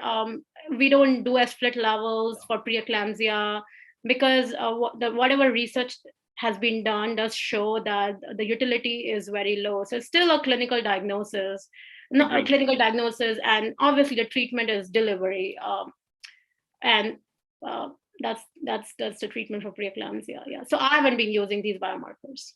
Same here. So with that, I'll end the Q&A until otherwise Vinant has anything to add on. But before I end, I want to congratulate you, Sylvie. Very nice supplement of ACKD. And it's very beautifully done, very long awaited, and it will go to OBGYN world, internal medicine. So thank you for the strong work. I'm doing the ACKD supplement. I can understand your hard work.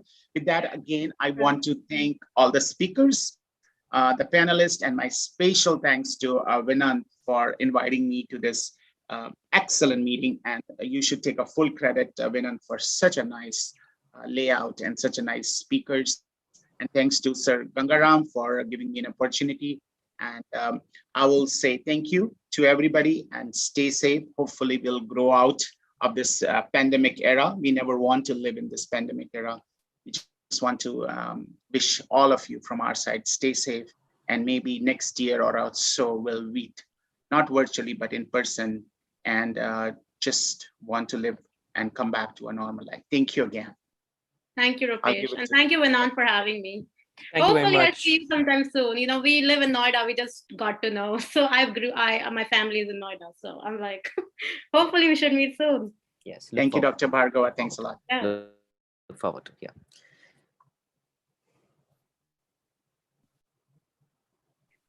Thank you, faculty, organizing team, and delegates for the fruitful day. Now, I would request Professor A.K. Bhalla, organizing chairman, to kindly conclude the proceeding of the update. Thank you.